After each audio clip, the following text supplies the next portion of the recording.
Clear prop.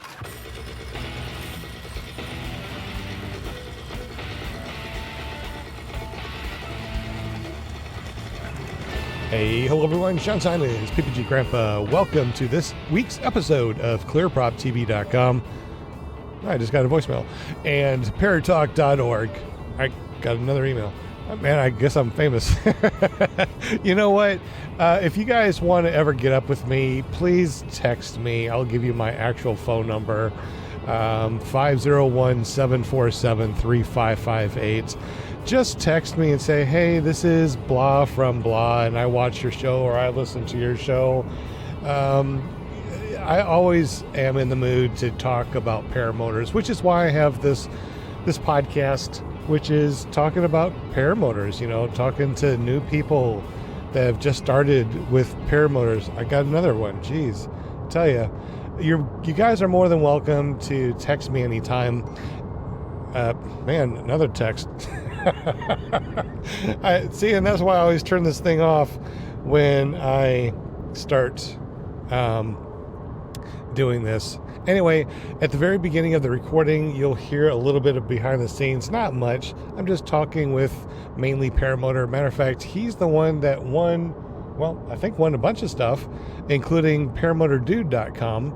So if you want to check out Mainly Paramotors, go to MainelyParamotors.com or ParamotorDude.com. And you can always find out who we're talking about during the week because we forward ParamotorGuest.com to the guests that we're talking about or talking with on ClearProp.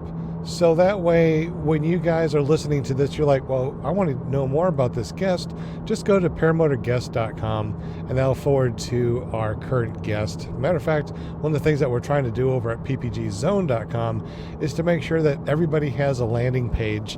And when you go to PPGGuest.com right now at time of recording this, which is the Tuesday, the day after we go on a live stream, which is the 23rd of March, we do not have this page up and running. What we want to do is we want to go and have all of the guests, all of their social media, everything about them, and of course the episodes that they were on at ParamotorGuest.com, but right now it just forwards to their social media that they have of choice. Maybe it's their Facebook, maybe it's their YouTube, I don't know, but we need to make it to where when you go to ParamotorGuest.com, you can see all of the guests in the back. Hey, we also got a new thing too. It's PPGGifts.com. We know that you guys may not be able to watch this live and help us out with donations.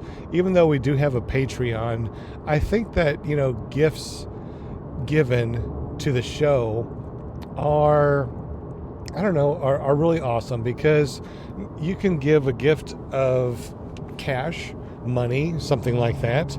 My goodness, so many people are texting me. That was my wife. She said that she's leaving for lunch, and I'm driving all the way to Little Rock right now to pick up an iPad. In case you didn't know, I'm also the IT guy for Bite Squad in Conway during the day. Soon, I will not be, and I'll be a full-time instructor at Arkansas Paramotor or Paramotor Arkansas. I don't know which one I like the best. Maybe ArkansasParamotor.com or ParamotorArkansas.com. I don't know. We'll figure that out. But anyway, enough of me chatting and stuff like that. Let's get to the show. Have a wonderful day. Thank you so much for listening to us. Check us out over at ppgzone.com/ClearPropTV, or you can just go to ClearPropTV.com and it should forward to our page. If you want your very own social media page that's just all about paramotors, go over to ppgzone.com, make a free account, and check out all the cool things that we have. We are revamping this, making this for you, for the people, for the pilots, for the people that want to be pilots. So check it out. Anyways, here we go. You guys grab the URL link and post it on your Facebook and anywhere else that you want to, while everybody's talking. The more we get it out there, the more people will get here and more people will know about Mainely Paramotors. Tours. Mainely, right? Yeah. All right, episode 64, and here we go live. I really need to get that thing fixed, so I don't have to go, are we live yet? Are we live yet? How about no?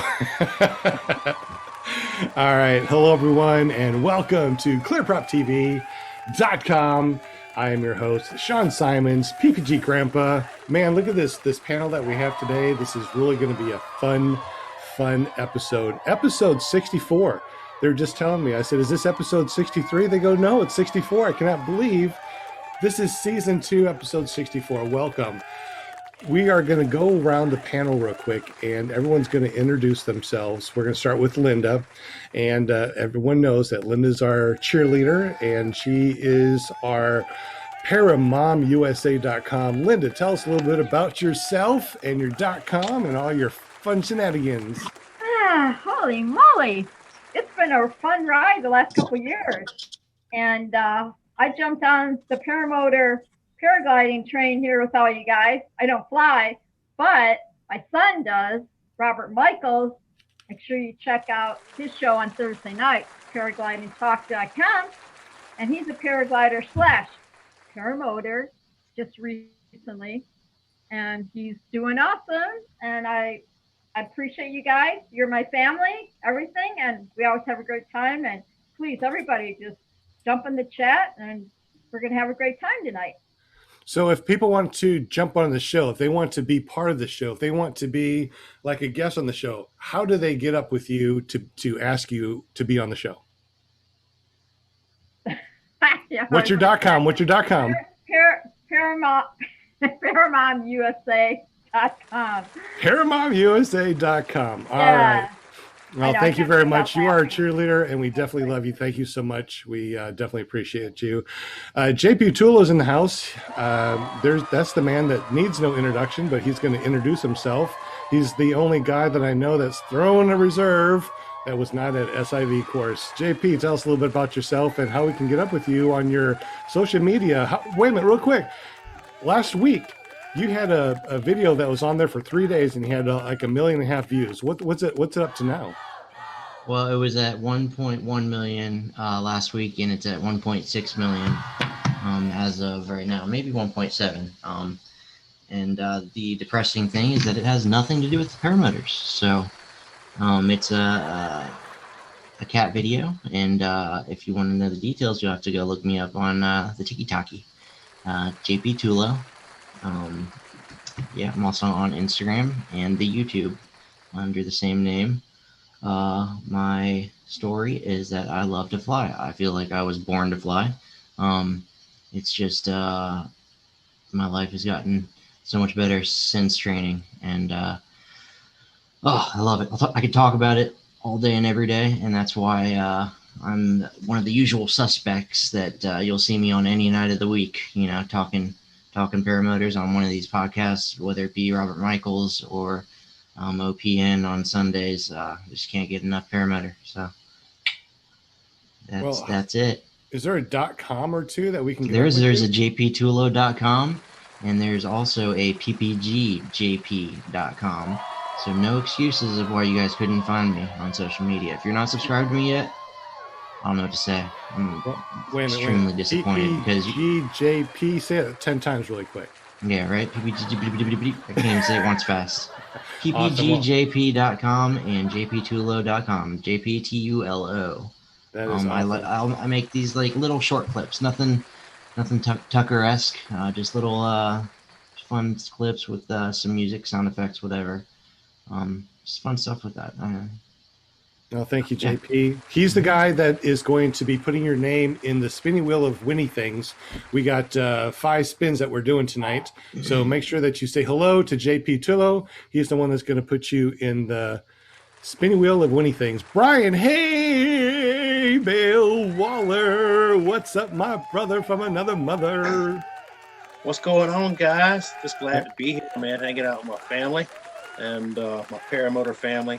Such a great group of people. Like I was lucky enough to go to a fly-in recently down at Swanee. Got to hang out with a bunch of us, and man, looking forward to the Moonshiners already. Finally get to meet Sean, but I'm just living the dream. I live in a Winnebago camper, and every once in a while I travel, and I get to go to fly-ins and other places. I travel to Aviator, trained at Aviator over a year ago, and I got over 100 flights now.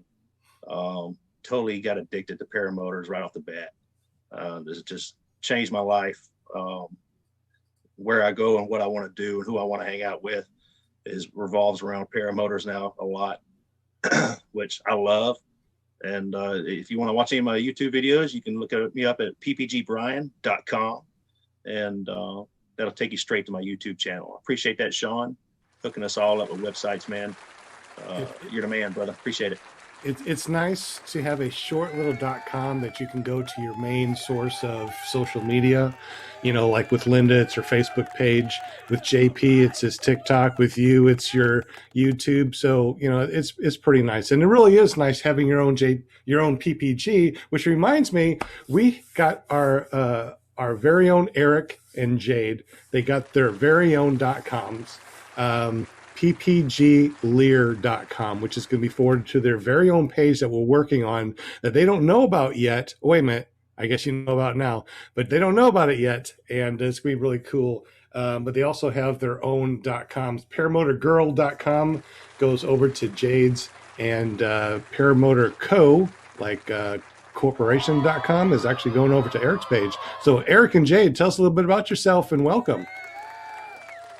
Yeah, so my name's Eric Lear, paramotorco.com. Started learning paramotors, about 9 months ago.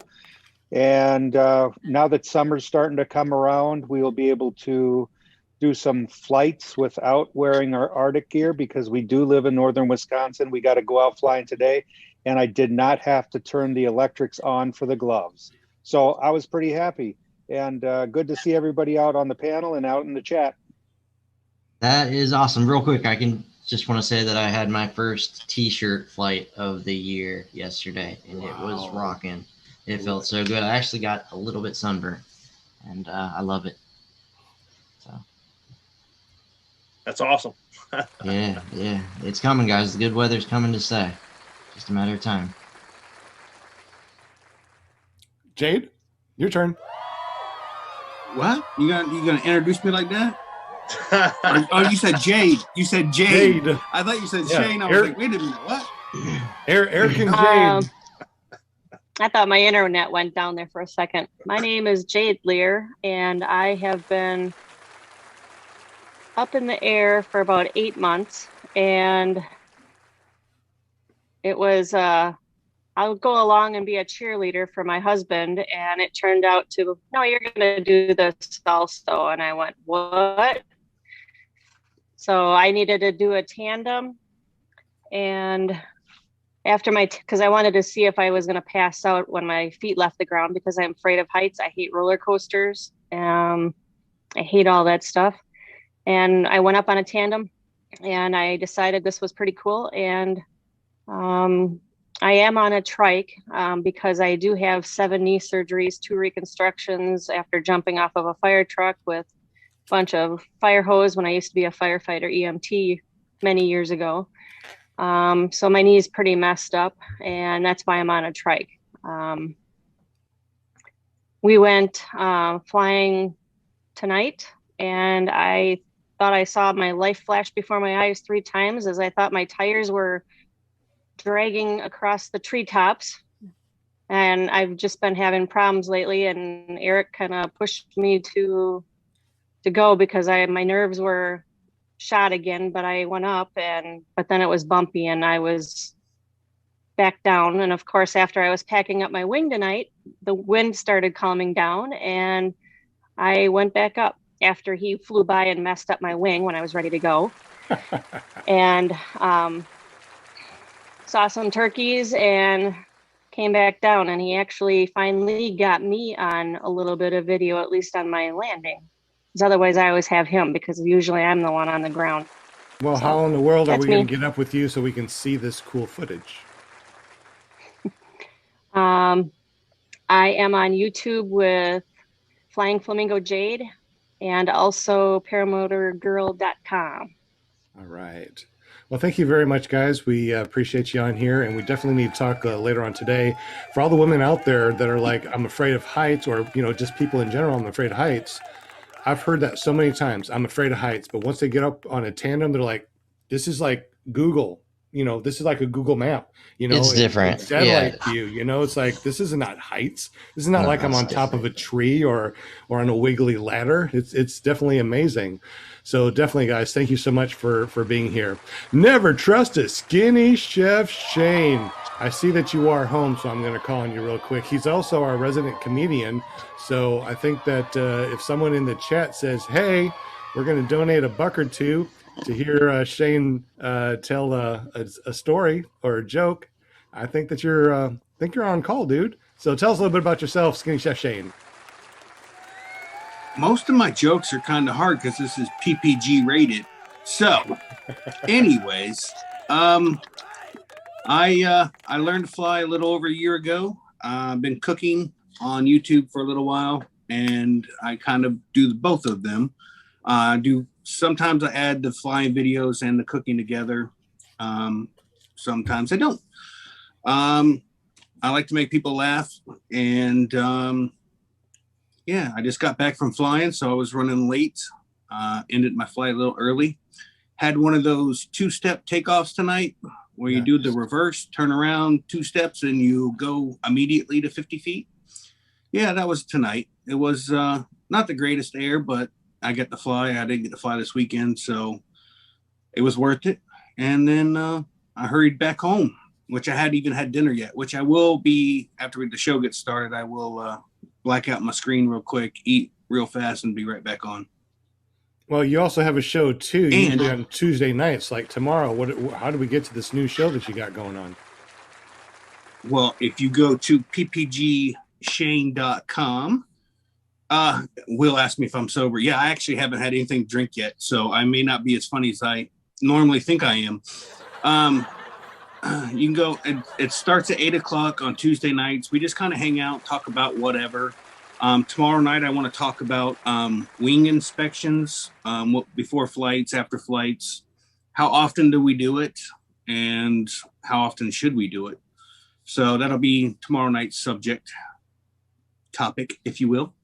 If someone wants to be on your show, how do they get up with you to be on your show? Or is it just you bring people on? How does it work? I usually ask whoever's in the chat if they want to come on. If they do, then I'll drop the link in the chat and invite them on. And we can talk about whatever we're talking about, or they can come on and talk about whatever they have on their minds. It's an open forum. Good. And it's not PPG rated, right? It's just whatever. I try, but I don't do very well. Okay. Well, thank you, Mr. Shane. We appreciate you. Always make sure you go to ppgshane.com. We also got PPG Pirate in the house. Not the pirate man. The guy that dropped a bill on one of our podcasts. The one that, wins so many things. Like, what'd you win? You won a strobe, didn't you? Like recently? Nice strobe. Yeah, episode 58, you won a strobe. So tell us a little bit about yourself and how do we get up with you? Yeah, I'm Brooke Sheffield. I go by PPG Pirate, which was my flight name at Aviator. Much like Brian the Haybell Waller, I'm a Aviator grad, also like our guest tonight.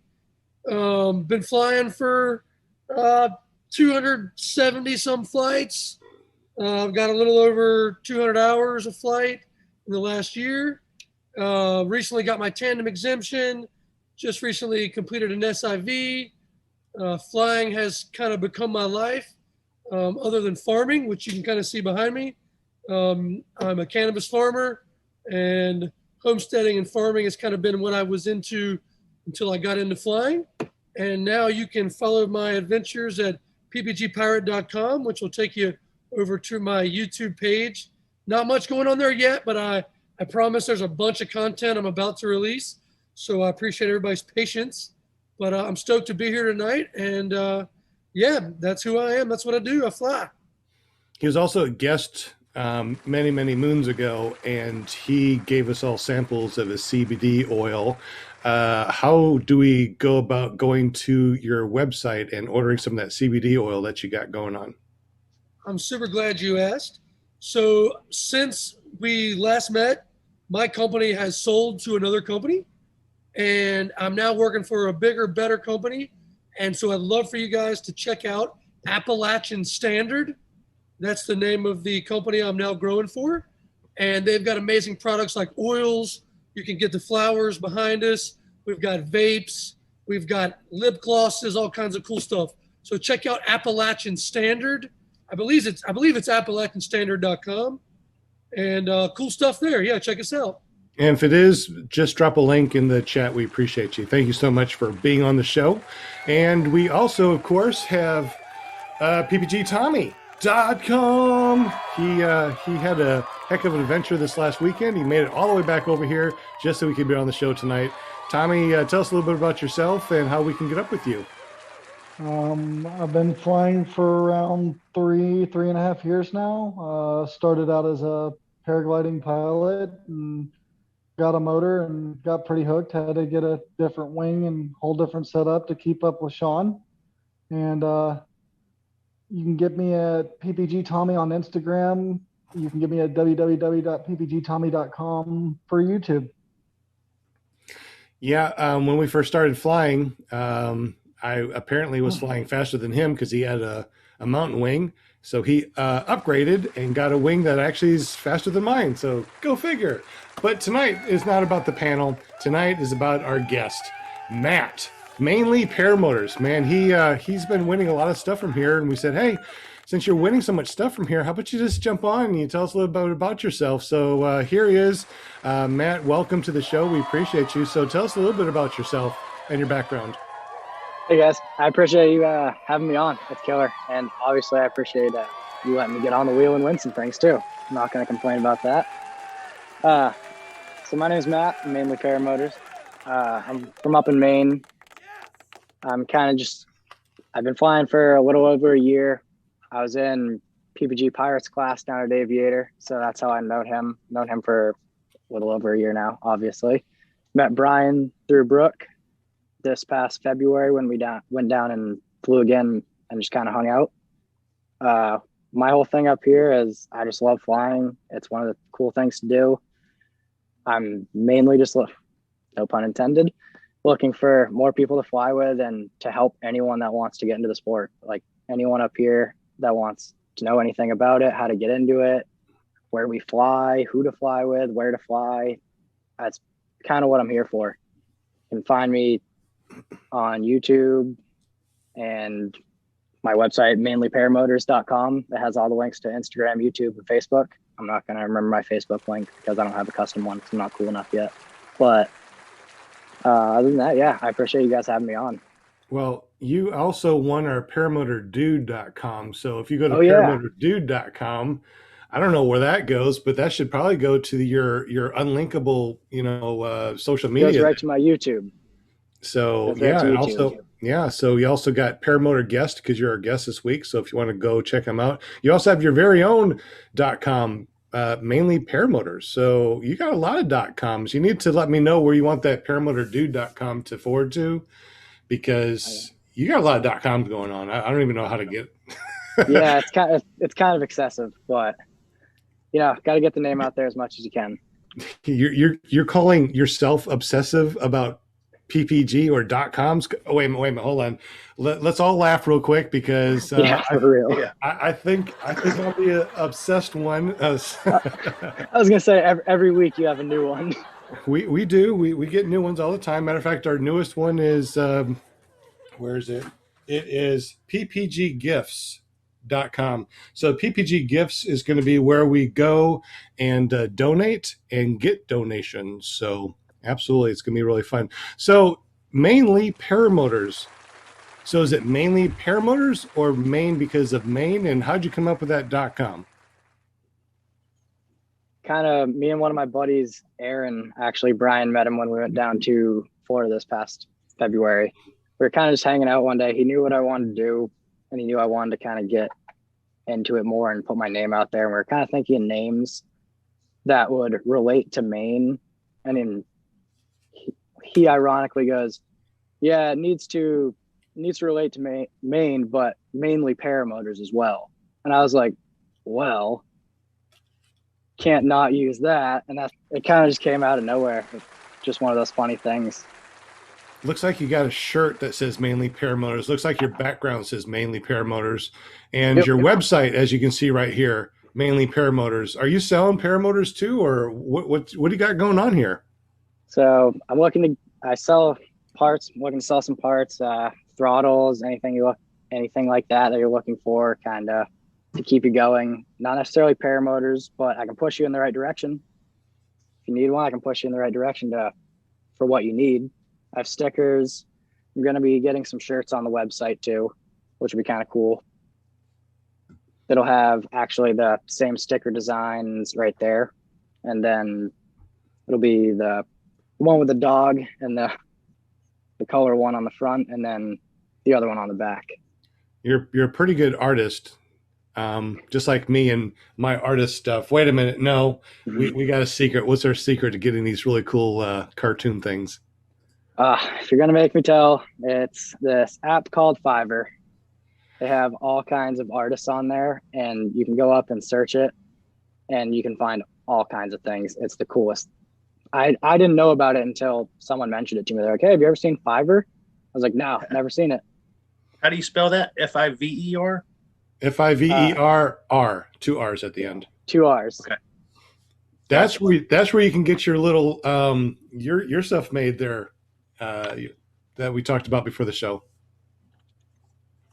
Brian. Oh, sorry. What was that, man? So that's where you can get your little T-shirt thing made that you wanted to get made that we talked about before the show. Absolutely, dude. I got a couple designs rolling around in my head right now. There you go.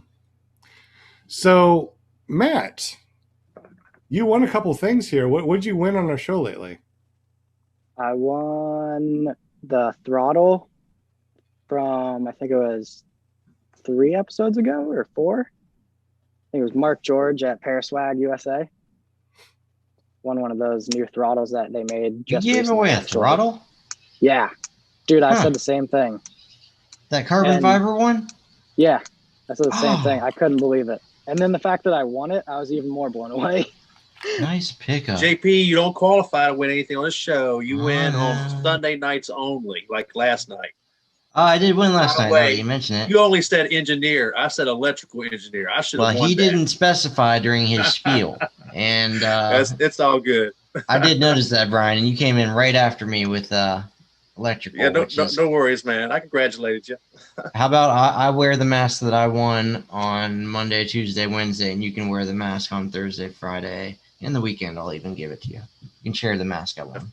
Fair enough, but no. We've heard Mainly Paramotors won quite a few things on this show for sure. Mm-hmm. He was just talking about that.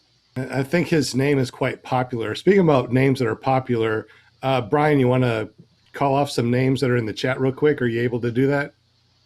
Yeah. Shout out to Eric Aviator. He just showed up. We got another Eric, Paramotor.com. He's on the show, I believe. Josh Perry, DP, Bill H is on the show. John Wayne. PPG Pirate, Will Fly, Never Trust a Skinny Chef Shane, me.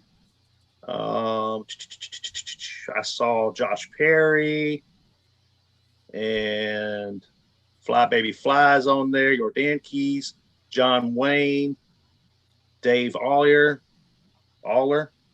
and Adam Martin, I think Tommy Sutherland, Josh Perry. Did I get him already? We got 25 in the chat right now. Appreciate all y'all jumping in and make and sure. Only 12 thumbs up. Yeah. I was one of those a minute ago. Appreciate the reminder. It's always good to remember. Speaking about reminding, make sure you guys say hi in the chat. If you have not, just say hi to JP Tulo because he's putting your name in the spinning wheel of winning things. We're going to be spinning here in about 5 minutes. So right after Matt tells us his latest, coolest adventure, we're going to spin the wheel. So make sure you say hi in the chat. Matt from Mainly Paramotor, what is your coolest adventure that you have done since you've been flying paramotors? Real quick, Kent Stamey in the super chat with 20 bucks. What? Kent Stamey, always on it. Thank you so much. Yep, and I missed slow days earlier. Sorry about that. Killer Ken. Killer Kent. That was awesome. What's up, Back to you. friends? Yeah. So let's see. I'm trying to think. Coolest adventure since I've started flying. I think it's back in July of 2020. I went down to North Carolina over to PPG Pirates, over to Brooks, and he had me flying in the mountains.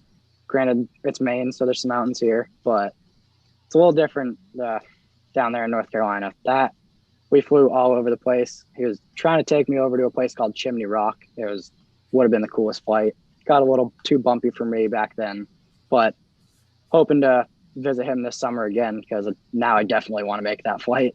So, Brooke, are you up for that or what? Oh yeah, always. All right, perfect, man. Well, we're going to be spinning the spinning wheel here in just a minute, and we also got Aviator in the chat. So, John Wayne dropped $20. John Wayne. Thank you, John. Why are you not on here? You should jump on here and just hang out with us. Yeah, exactly. I think that while we're spinning the spinning wheel, since we have so many alumni that has gone to Aviator, we probably need to talk about Aviator experience too. Are you guys up for that? Yeah. Okay. So since we got our guest Matt, if you want to go ahead and start, how was your training at Aviator? My training at Aviator is actually awesome. It was, granted, obviously I've never trained anywhere else. I get that, but I think it's the best training you can get, man. Like not even just the training, just the environment. I'm a big person like that. I don't want, especially a sport like this, I don't want to do it with people who aren't safe or who aren't fun to fly with, don't want to do it the right way. They make sure you do it the right way. They make sure you do it safe.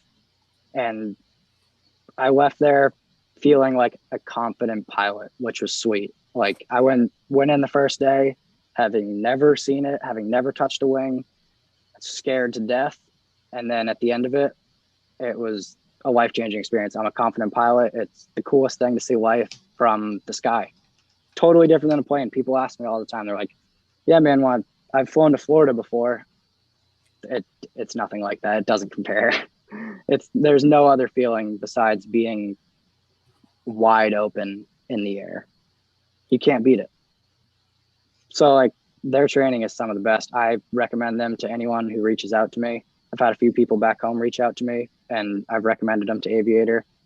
I think they're doing a class up north in July sometime. So I think anyone around this area, that'd be a good time to do it. But I love Aviator. They're still great. We went back down in February just to visit and fly again because we had such a great time. And it's such great flying down there in Florida. Well, that is awesome. Hey, JP, when it hits 7:30, just kick on the spinning wheel. We're going to spin 5 times. Real quick, Matt, can you let us know what we're spinning for? Yeah, so I have stickers. There's a couple different ones. They're on my website, but we'll see if we can do this. I'm not sure if it's going to work out well. Because you can go back to your website if that helps. Yeah, that's cool. Me and Meek will be on there. That's a dog you might have just seen photo bombing and crashing this podcast because he likes to do that, or the live streams, he likes to do that. And then there's a few more without him. And then a couple left of just we have a cool circle one and then the square one. So basically you'll get 2 stickers of 5 different spins, I think it is.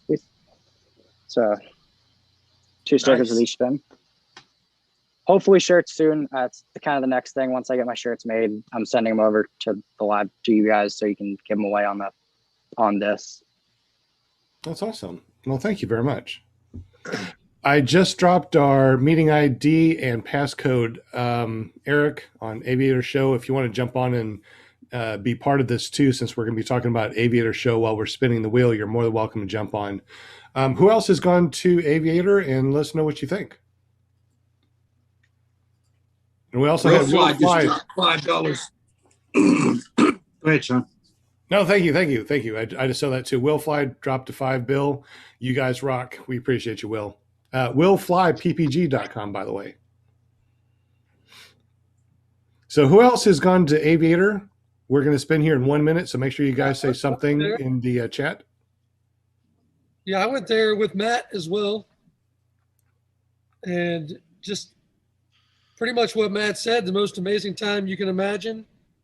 I did go train somewhere else before I went to Aviator, and I went there for about 2 days, and I didn't think the sport was for me.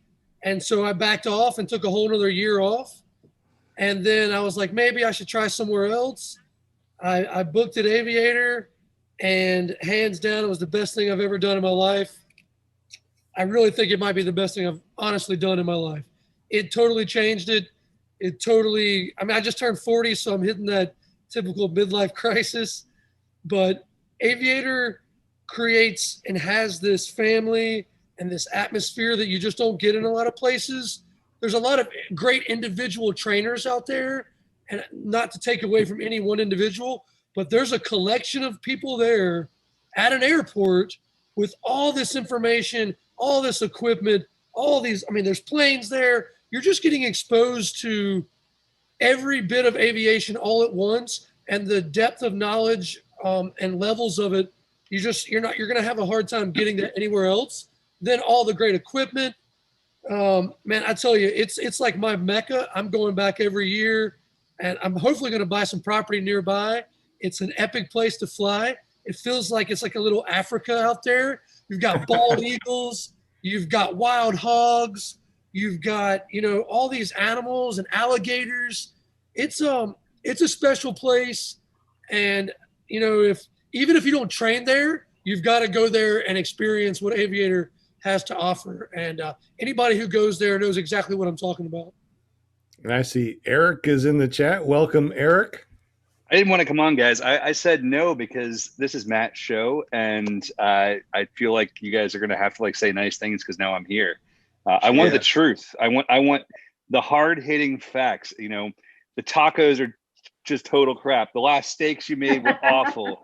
Every once in a while, Fletch yells at me when he doesn't have his coffee. Tell the truth about Aviator. Yeah, I don't even know. Food's amazing there. We're at Aviator now with Eric on the show. I just can't do it. No. I'll bounce back off. Hey, Shannon Brooks put $4.99 in the chat. Awesome. Thank you Appreciate very much. Thank you, Shannon. We appreciate you. Yeah. I'll back up everything Brooks said about training an Aviator. There's a lot of other good instructors out there. There's a lot of other, programs out there I've heard people talk very highly of. One of my first things is kind of you get what you pay for. A lot of people I've heard complain about Aviator taking so long to get into because they have such a long waiting list. Sometimes it was over a year for people to get in. I think it was 9 months when I signed up. Luckily, it didn't take that long, but it was well worth the wait. When you get there, it's a 2-week boot camp type thing, and you really become inducted into this family. You make never been in the military. That's kind of what I would compare it to, is going into boot camp and basically just spending all these hours with people, really getting to know them. Everybody's there just to help each other. That's all they really want to do, is see you succeed. And it's just an incredible place to train for sure. If you're interested in seeing a little bit of what it's like to train at Aviator, I did put out a series on my YouTube channel. If you go back over a year, a 6-part series about training there. And it's well worth the watch. Yeah, I agree. I think Brian did a great job with it. I especially love that the hay bale came out so soon thereafter, and we got to disown him forever and make sure that everyone knows that. No, but I appreciate the kind words. I'll let you spin. I'll say something, but I'll let you guys spin because I want to see who wins what. Well, tonight, we'll talk a little bit in the background because we have 5 spins here. Yeah, we got 5 spins, so that's why we're talking about Aviator. Matt, anytime that you want to jump in, of course, this is your show. Definitely go ahead and do it. Don't feel like, we're pushing in the background. Oh, no, absolutely not. I love it. It's cool. I just want to point out, it looks like those guys on the wheel are doing infinite tumbles in perfect synchronized form. It's really quite impressive. It is so cool. Yeah. It's a beautiful. Glad you pointed it out. I didn't notice that. Well, we definitely want to say thank you to everyone that joins us every Monday. We appreciate the donations that help us. Yeah. Yeah. Will Fly. Oh, no way. I think it's going to be Will How many Fly. times Will it says Will Fly. Fly? Will Fly He's should a not be winning allowed to machine. win anymore. Will Fly. Wah, wah. My There it is. goodness. All right, congratulations, Will Fly. You guys seen the You're beginning of coming his away. videos? It says like, will dream, will inspire, will fly, will win all of our prizes. Yeah, well, he just put out a beautiful video about Swanee yesterday, and Yes. dude, I like to watch my videos, but when I watch people's videos like Will's, it makes me realize how much room for improvement I have. He does a really good job. He does. I told him I need to learn how to edit video like he does. I don't do enough of the B-roll stuff. That I don't ever do B-roll stuff, like the dog walking towards the camera in the grass, him strolling down the camp, with all the campers on his one wheel. I haven't times are seen we his going, stuff guys? yet. I haven't seen his stuff yet. I don't know if you guys have seen Alan Archer. Alan's an alumni of ours. He just was down in Costa Rica for a few months and posted a really cool video of him flying in Hako with Gigi at Paracosta. And his motion tracking was like choice. And that's something we don't really do in our videos. And, we have a full production team. Like we're working hard to make this stuff good. And he nailed it. So if you guys want to see some cool paramotoring in Costa Rica, check out Alan Archer's channel.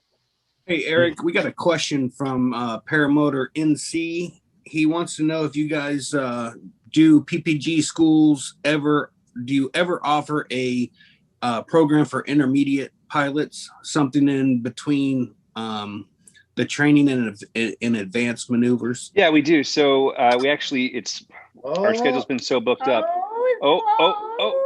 I got Jim. My money's on Jim. I think so. Jim. Get it, Jim. So I will say That's really awesome. quick, anyone who wins, just reach out to me on my website, mainlyparamotors.com, and send me an email, and I'll get everything. Just send me your address and name, and I'll send everything out to you. Just to make it easy, if you go over to ppgzone.com/clearpop.tv, just fill out the winner form.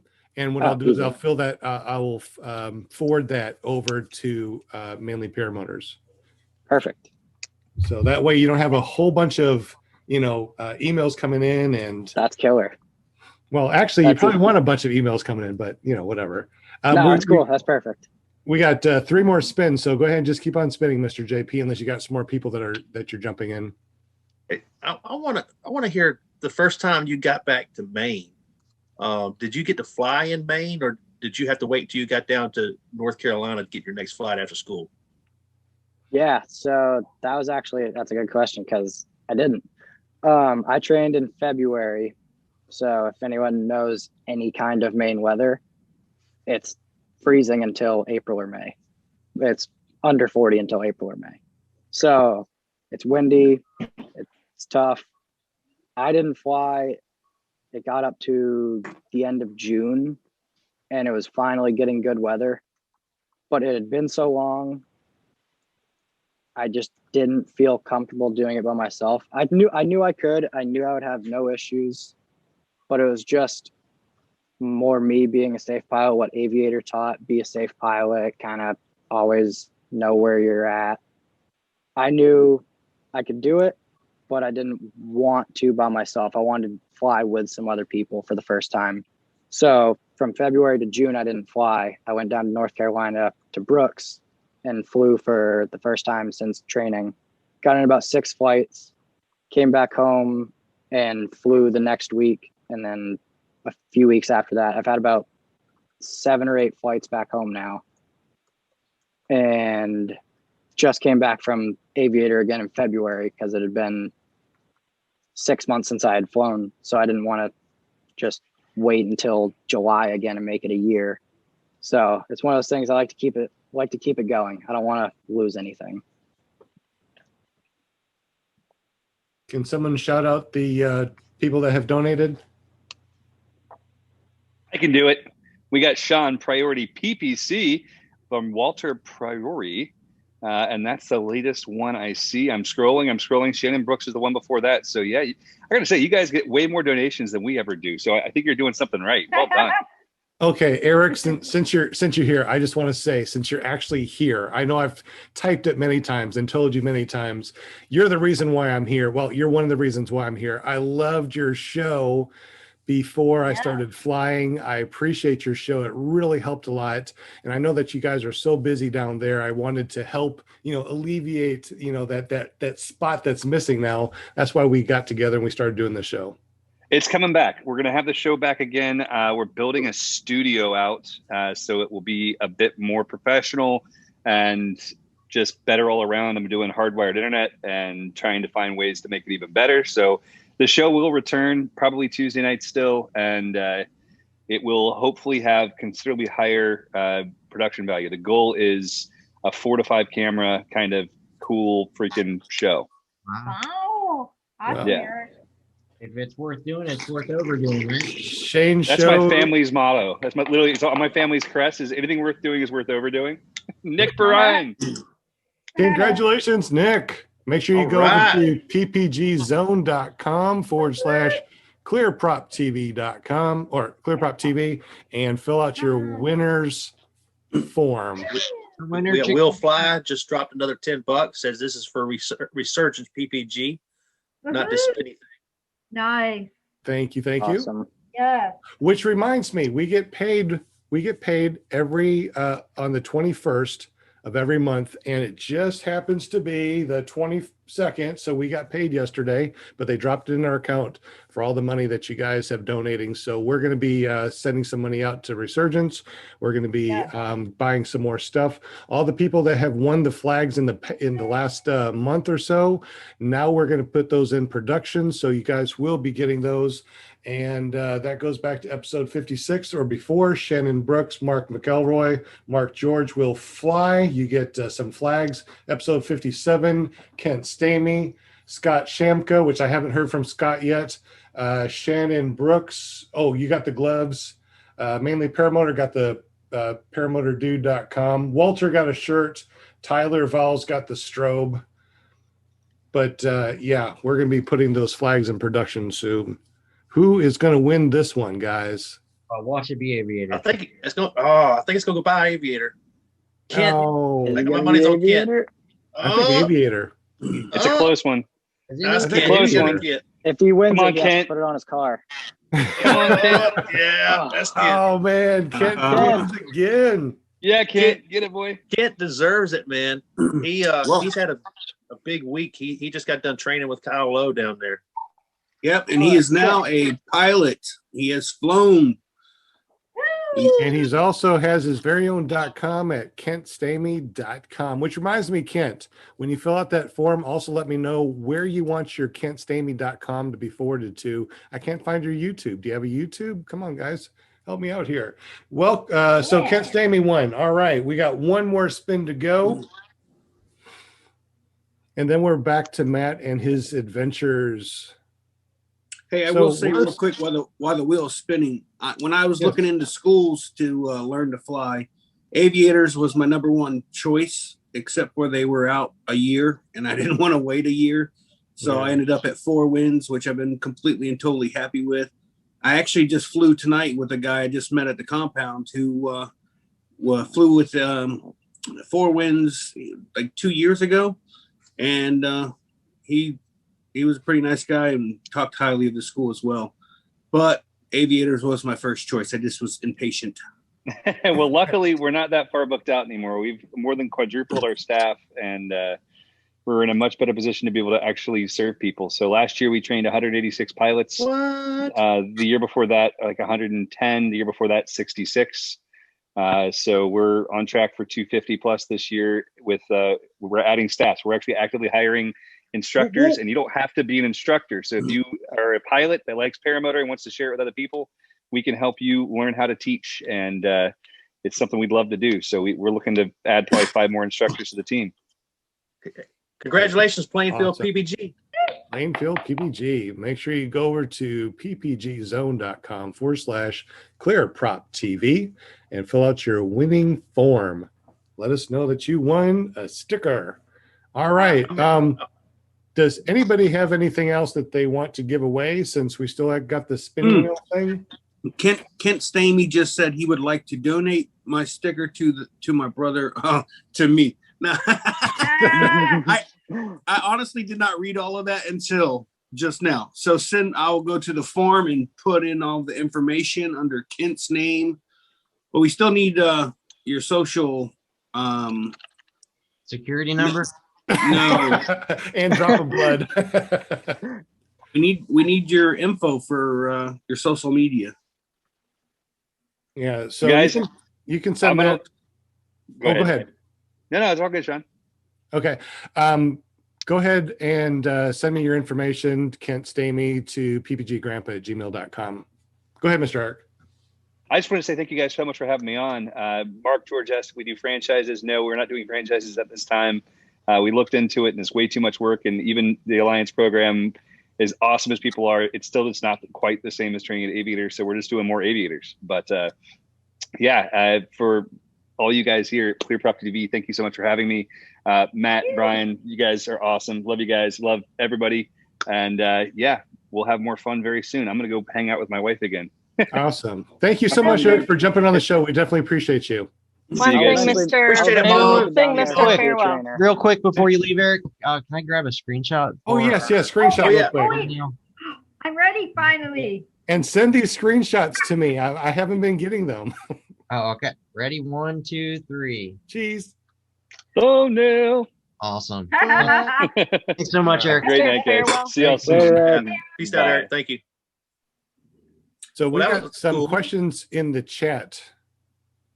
Hey, real quick, I will tell you, every time I've ever gone or talked to in the shows or whatever to do with Eric, he's always been more than cordial and very polite and friendly, and he's just an all-around great guy. Yep. Yeah, absolutely, man. I've been down to Aviator 4 different times, once to train, and I've had a privilege to meet different classes. And my last trip down there, I got to hang out with Brooke and Matt and quite a few other people. You. That was awesome. Yep. Yeah, so that was Matt, a killer time. Tell us about your first flight in Maine.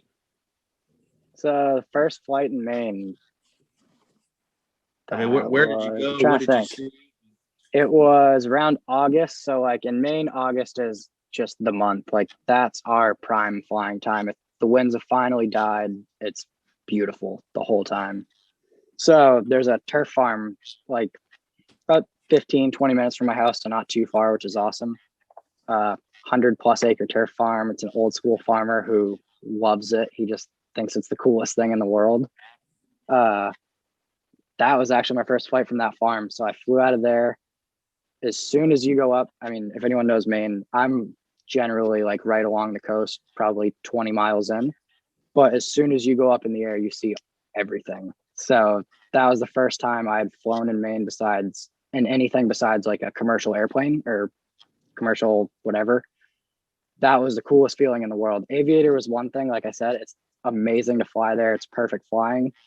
But flying back in your home area is the coolest thing. Like as soon as I left the ground, I could see all of the ocean. it was unreal. I can't even describe it. It was the coolest thing. And then going back down to Brooks afterwards or before that, like comparing the two, it was Brooke, your place is amazing. But as much as I complain about Maine being cold, Maine is the most beautiful state in the US. Maybe I'm biased, obviously, but.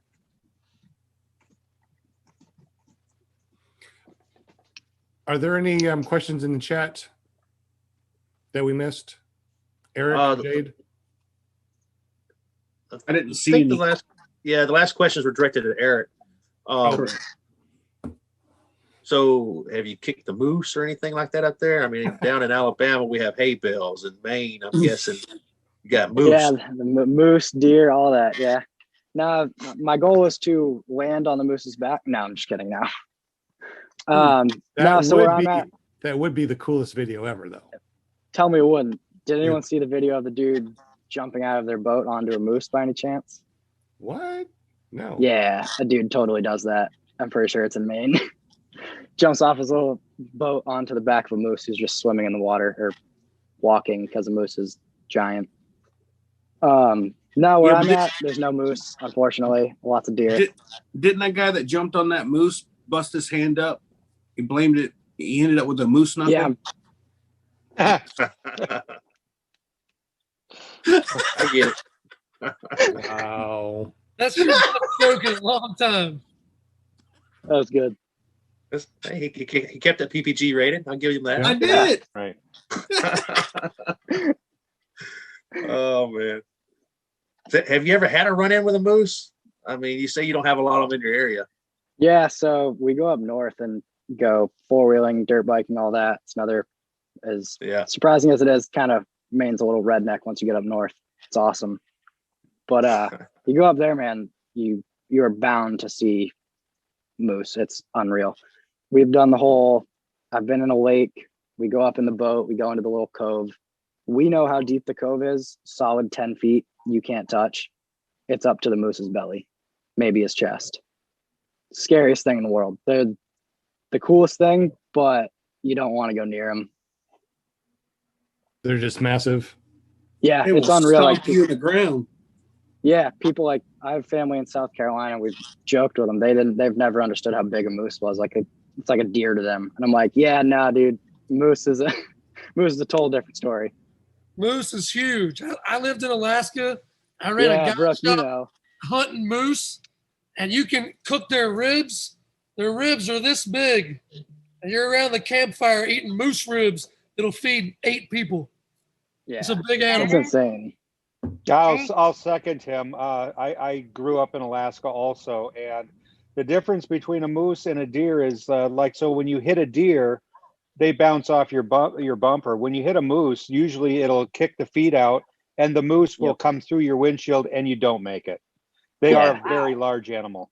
Yeah, you hit a moose, you're only hitting the legs, and it's coming into the cab. Even in a truck, correct. It's coming into your cab. So what do you yell? The moose is loose.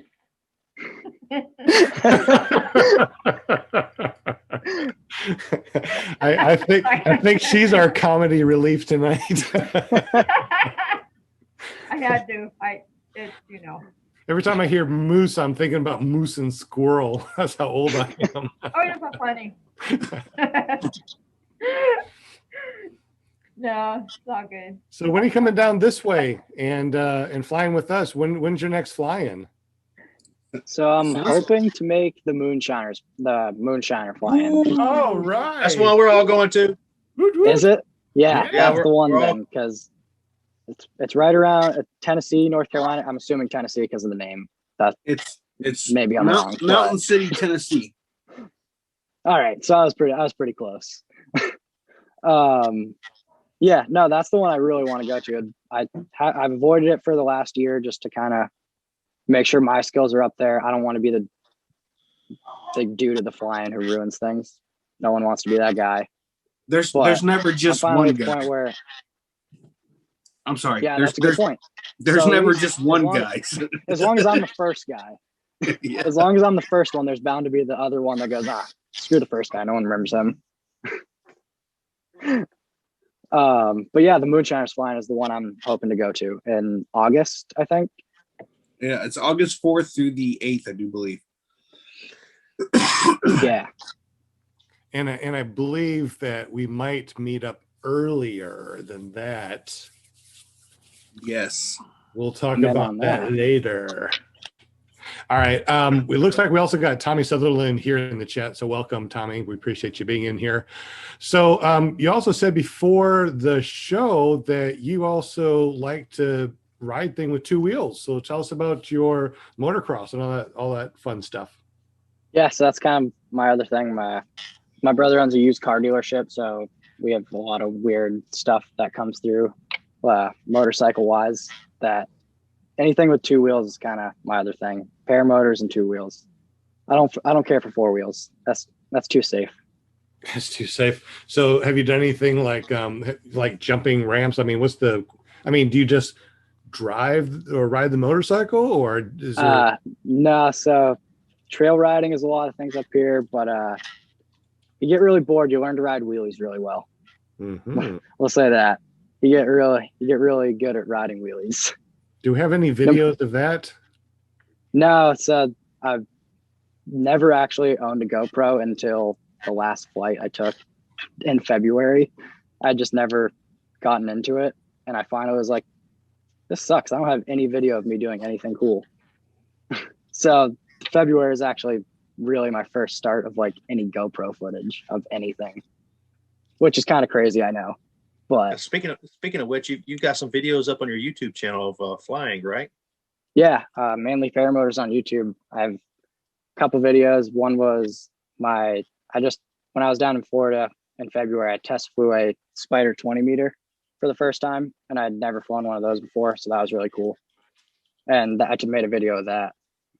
And just so you another know, one. you can go check it out. If you go to paramotordude.com, you'll be able to see his YouTube channel. Yeah, paramotordude.com. That's another thing you won from us. That was the other one. I always forget that one because I have it on my Facebook page, Mainly Paramotors Facebook page, for another link for my YouTube when I post that places. Hey, And we need that to was figure why I out a couldn't way. remember. We need to figure out a way to make a motorcycle jump with the your wing, and then somehow get the motor started and go. Okay, might sound a little dangerous. I don't have the details worked out. Make JP Tulo, come down and get on one of those trailers, and then you come jump in, and he comes up over you. I think that would be a great TikTok. I'm in. JP. Let's do it. JP in. All Let's right, do cool. it. I wasn't even listening. I don't know what you said, but Perfect. I'm in. That's the best. That's perfect. Hold on, wait a minute. I want to join this with me cooking on a grill. So one of you fly over, the other one jump over, and I'm just cooking hamburgers. Can you hand That's off gonna, like a that's burger? what's gonna sell it though. And I'll That's what's video gonna it sell for it. TikTok. Flip a burger to us in midair. Where's that? Yeah, Yep. you got to throw the Yep. burger in midair, and they both have to catch it. And then one of them eats it while he's riding away. The other one goes up to 10,000 feet and eats it. There you go. And I'm gonna There's video it. There's the next for YouTube TikTok. video. Anybody that wants to, that's definitely the way we're going to do.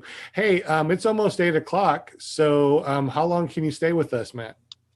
I'm here. I'm hanging out the rest of the night with you guys. I took the night off of work so I could kind of just hang out.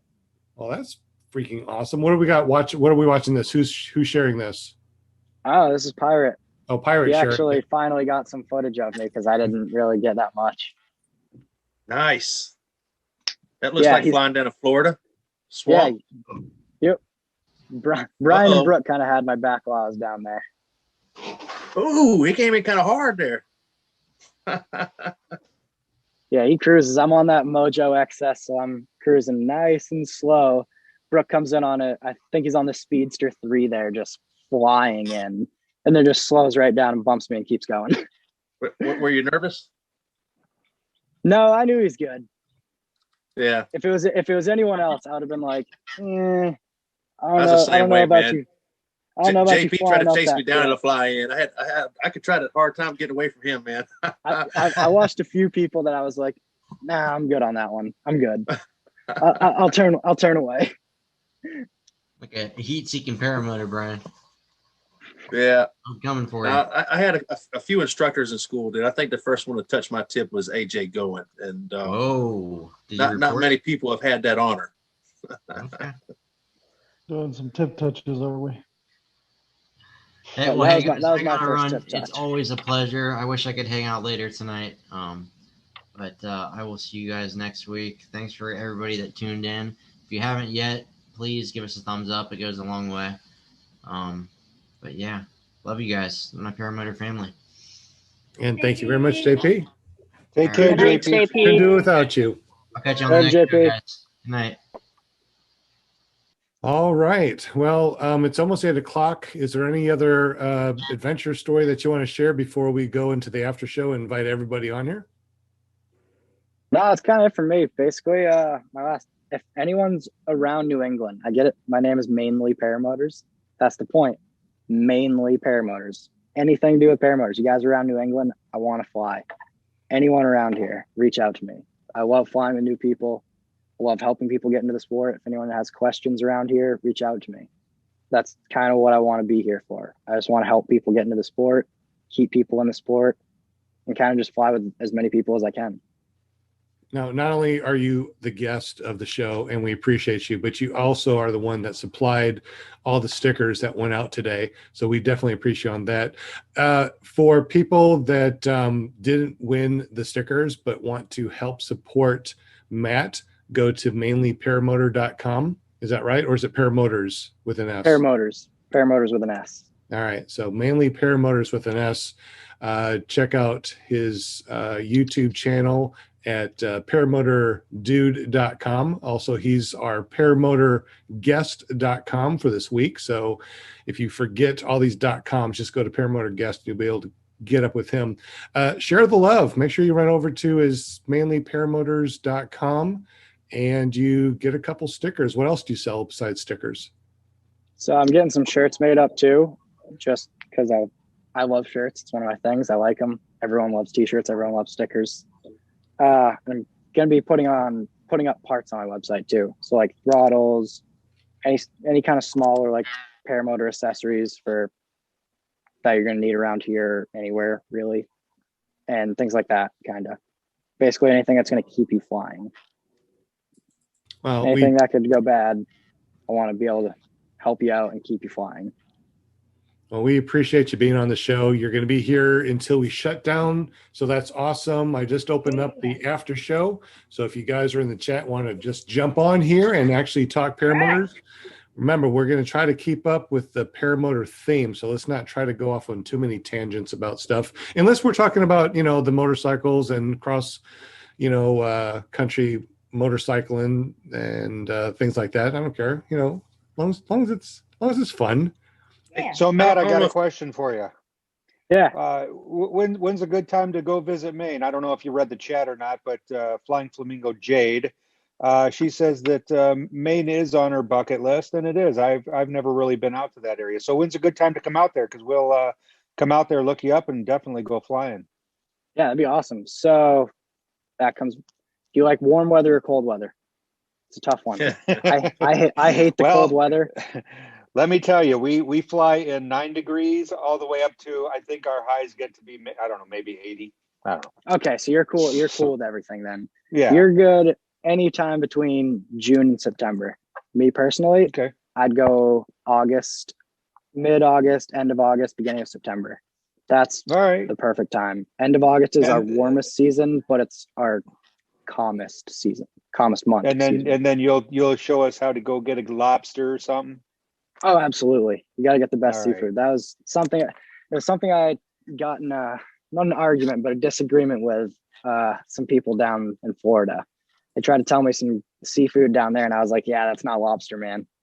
I was like, "That's not that's not right." the real those thing. Those Florida people. Yeah, I was like, "I love you guys, but I was like, it's not real lobster." Cool. I was like, "Come to Maine." Yeah, we'll definitely keep that in mind. So in other words, awesome. what you're saying is, as soon as we're done with the moonshiners, go over to Maine. Yes, exactly. We're traveling north. That's probably what I'm planning. I was already planning on July and August up in New England. I've got a lot of friends up in that area, not just Maine, that I want to visit. And I've never been up there with my camper. I was planning on taking probably go up there for about a month. But then you got moonshiners is the beginning of August. So I'm trying to figure out how to make all that work together. And I'm thinking that I probably will go north after moonshiners because it's at the beginning of August. That'd be perfect. August sucks in Alabama, man. It's just Hey, so I want to extend that invitation to you, Matt. We would like to see you up in northern Wisconsin in February, and we're going to show you how to take off and land on a lake, so you'll be able to do that back home. I'm in. I'm totally in.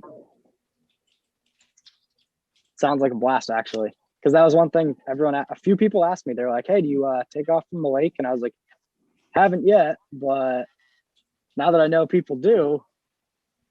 Oh, it's a blast. Here's your next challenge: ice fish and fly paramotor the same day. Oh, that'd be awesome. From the same place. Oh yeah. There you go. Wow. Or better yet, you can take out an ice fisherman as you're landing, like I almost did.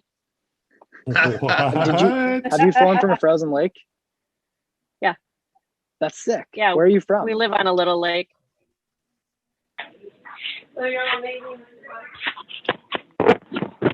They're from Wisconsin. They're in Wisconsin. Oh, Wisconsin. Okay. Oh, my bad. I'm a space cadet. Sorry.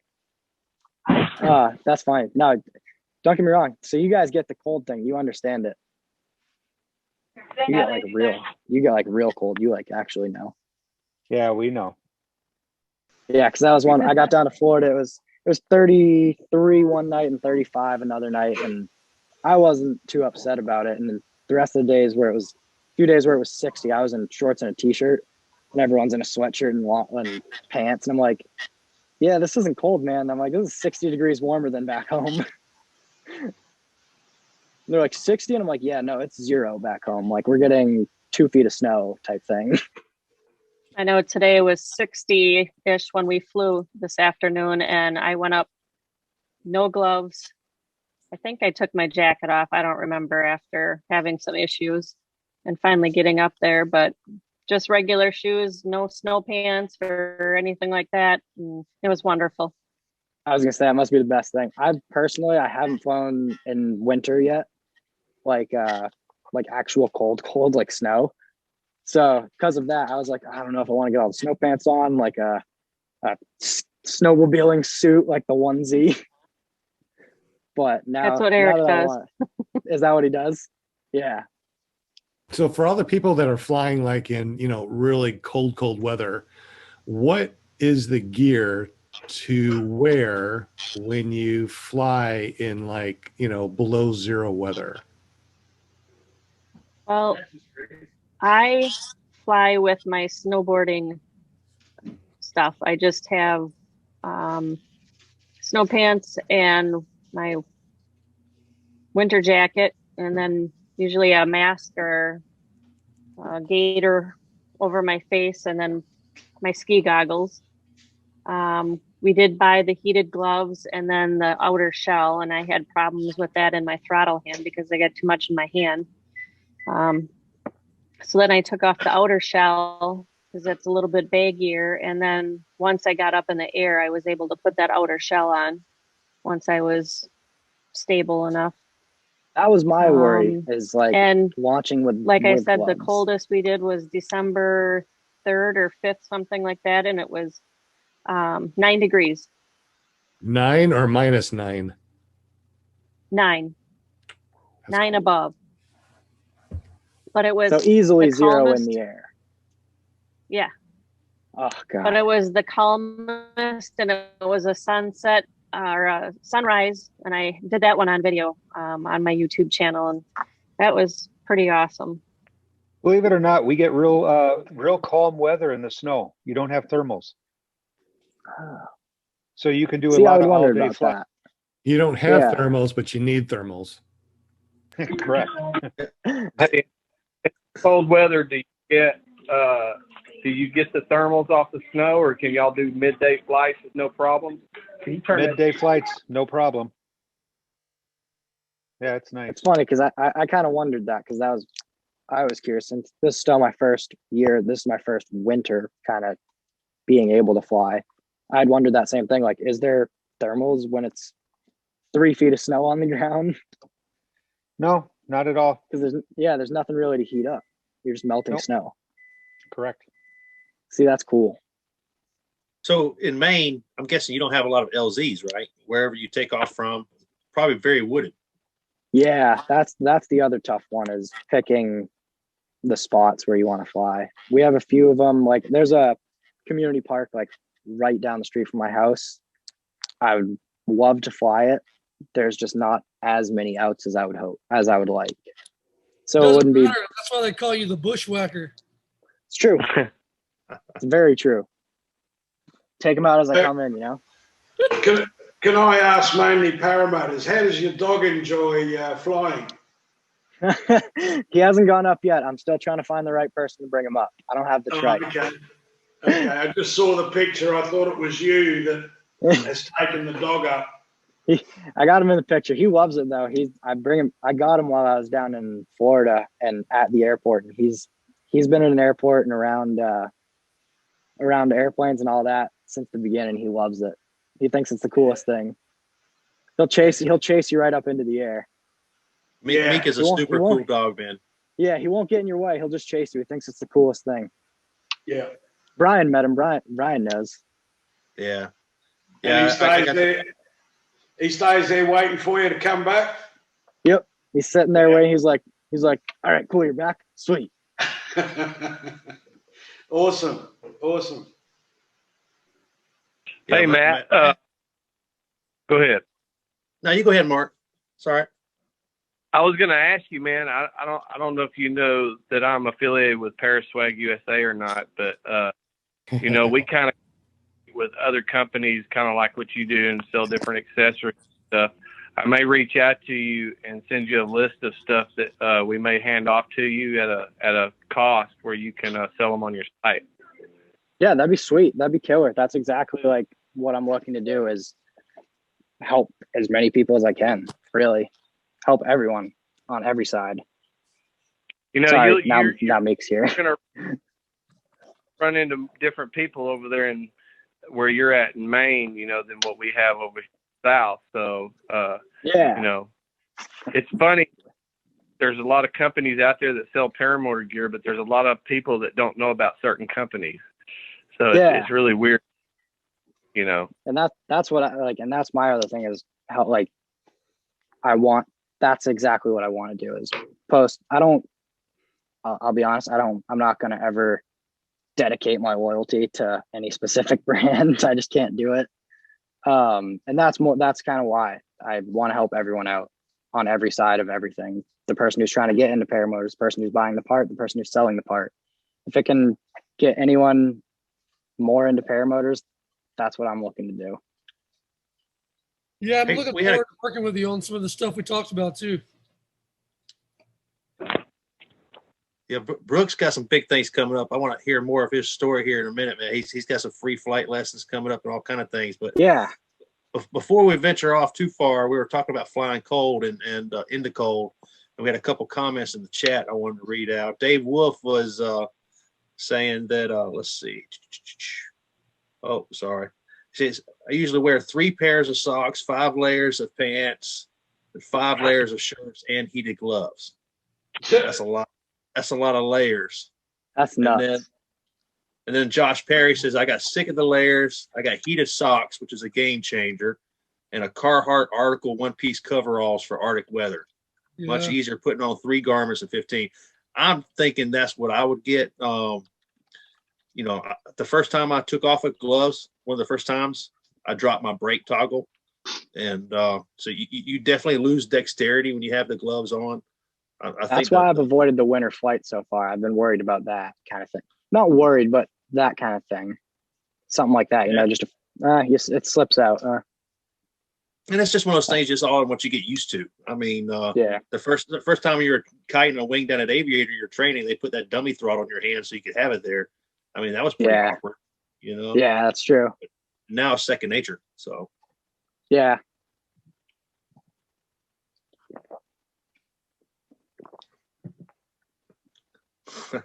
Did everybody jump on that wanted to jump on?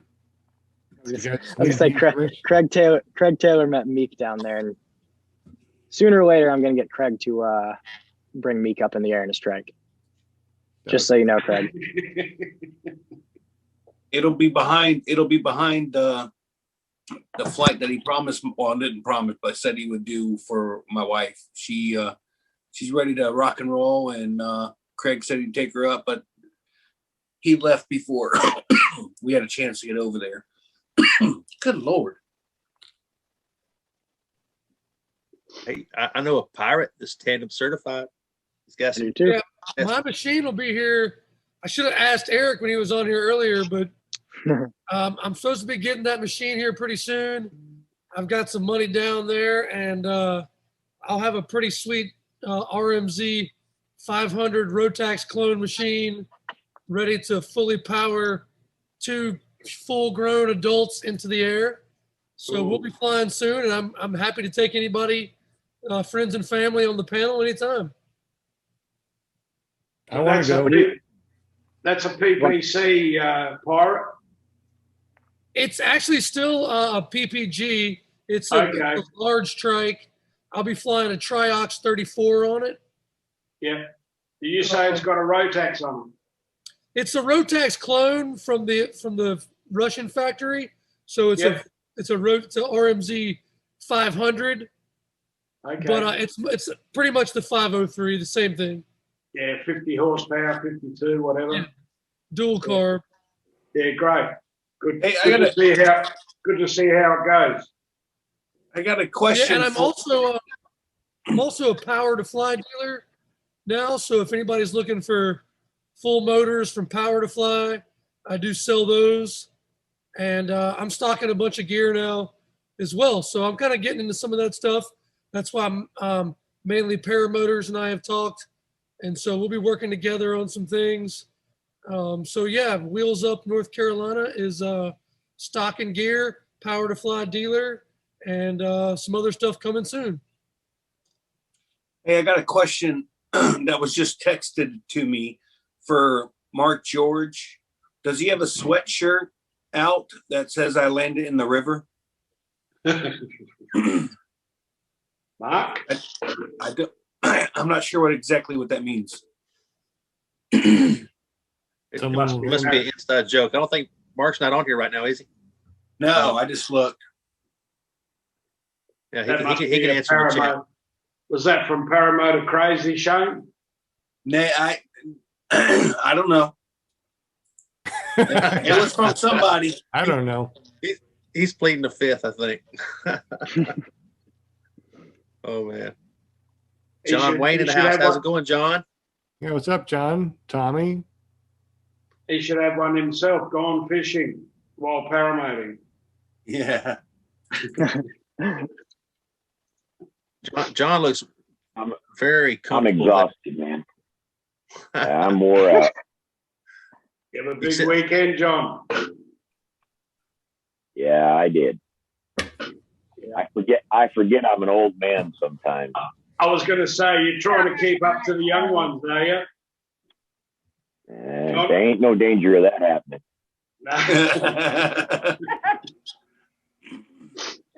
He's all like chilled.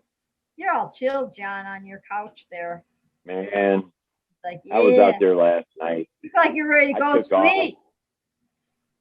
I took off last night kind of late, and I had so much trouble. Oh, no. It was unbelievable. I had a brake line that wrapped around the pulley, and that wasn't a big deal. I took off, and I pulled some brakes. One of them didn't come back up. I straightened that out. And then I look up, I make a turn, and the damn thing's done it again. So I fixed it the second time I land. I'm going to figure out what's the matter with it. Long story. But anyway, I had 3 failed launches because of that stupid brake line, and because I was too dumb to just put everything down and fix it, But anyway. Well, John, my black cloud traveled to you. Yeah, I guess so. And it was my fault. If I had just stopped and fixed it, it would have been okay. But you know how you do. I just kept pulling it up. Anyway, it got sorted out. It happens, John. It happens to the best of us. We have good days and bad days. What's the saying, John? 3 failed launches, give up? Yeah, well, I made it on the 4th one. But, yeah. Well, I landed out away from everybody because they had students out there and stuff. If I'd have been closer to where my van was, there wouldn't have been 3 tries. I'd have been done. Mark was there. Yeah, I saw him. Yeah, struggling. He was struggling. Yeah, it was bad out there, wasn't it? You know what? The wind was switchy. Ask Amy. Yeah. Oh yeah. Wish I could have made it down there. So we had a lot of fun. So Greg Anthony Harris was out there, and we've all been plucked up off the ground by our wing, right? I said no. She got plucked. She got plucked pretty good, but everybody grabbed their wing real quick before it took off any further. Oh.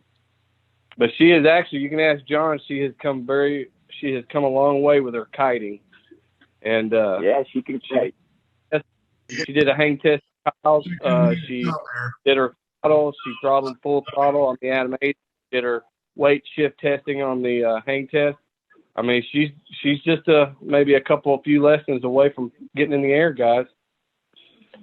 Sounds good, Mark. Right there. There she is. Hi, Amy. Don't pick She on looks my like me, Amy don't she? girl. Don't pick on her. She had a long day today after spring break. I'm exhausted. Yeah, she had a week off. Had to go back and deal with heathens all day. Yeah. Oh, yeah. I love you, Amy. What's new, Mark? I think she feels like you, John. What's that? Mark, what do you got this new? Mark What's that? George. Mark George, Yeah, what do you what's got this new? Anything new? Anything new? I got look what just came in today. All these. Oh. Throttles. That throttle's amazing, man. I will say thank you again for that. That throttle's friggin' awesome. Now, is that the same throttle that you won, Matt? I'm pretty sure. Okay. Yes, it is. Did you? How do you like that? I like it. The thing's awesome. I love it. Yeah, it feels great. We're gonna take the one off of Amy's and put this one on there. She likes this one a lot better. You know, we've got the blue one. It sounds so minor, but the kill button. I love the kill button. It sounds like it sounds minor, but it's huge. I love that. You know, I like not in the size, but like importance. The thing's awesome. I love that thing. There's also a heavier gauge wire on your kill switch wire there, and if you notice, you only had to hook up one wire, didn't you? Yeah. Because the ground is in the house, like the Vitarod. Yep. No, that's killer. I'm a big fan of it. I like it. I haven't actually used it yet, but I can tell by having it in my hand that I'm really gonna like it. That's where I'm. I will say that's where I'm at. Like I haven't flown yet. I was gonna fly tonight, but the wind picked up. But I love the feeling of it. I mean, after you put a throttle in your hand and you push it and mash it, you can pretty much tell if you're gonna like it in the air or not. You know what I mean? And exactly. I've put a few. I don't want to call it out. The fly. It's not bad. The fly products one. A lot of people love it. I wasn't a big fan of it. I like just how it sits. I love this one. Pick a number. Yeah. They're gonna do a. They're gonna do a dual start as well. The button just goes up under the other one, but it's gonna be the same Mark quality. and Amy George trying to get into Eric's room.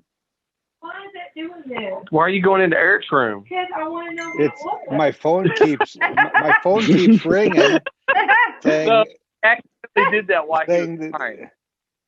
No, so while I was flying, my phone was pushing buttons, and it tried to do something with this room, and a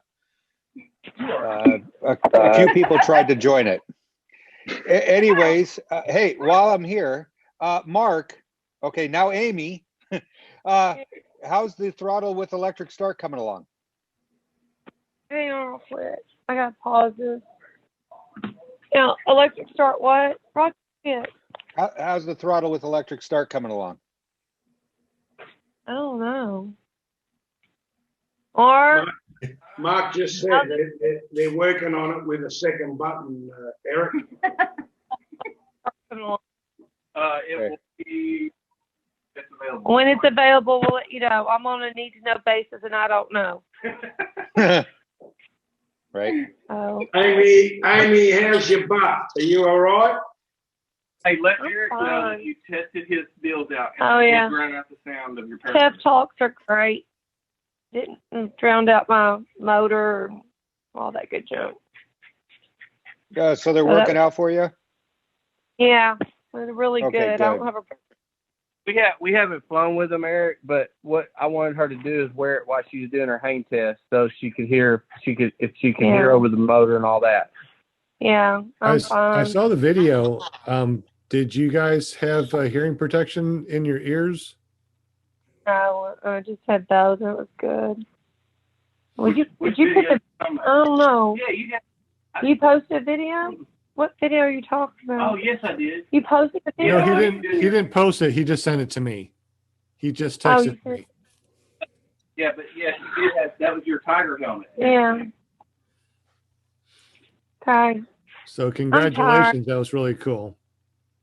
I guess. You flew your wing at Kyle's. That was kind of neat, huh? Yeah. Oh, tell them Cynthia flew? Yeah, Cynthia flew my wing. She's testing out for new wings and all that, and I told her, it's like, you want to try mine out? Try it out. See if you like it or not. Since it likes to go up in the air easily. Jerked her little butt up. Oh. So why are you still up, Amy, if you're so tired? She's already taken a nap when she got home. I told her to go to bed. She was playing a game. I fell asleep, didn't I? Fell asleep. Yeah, Cynthia, y'all may not know who Cynthia is. That's Greg Anthony Harris's girlfriend or wife. Is it his wife? I don't know if they're wife or girlfriend. But that's who that is. And she only weighs about 100. She may weigh 120 pounds. And she jumped on that 21 Mac Para and it jerked her up in 2 steps. Wow.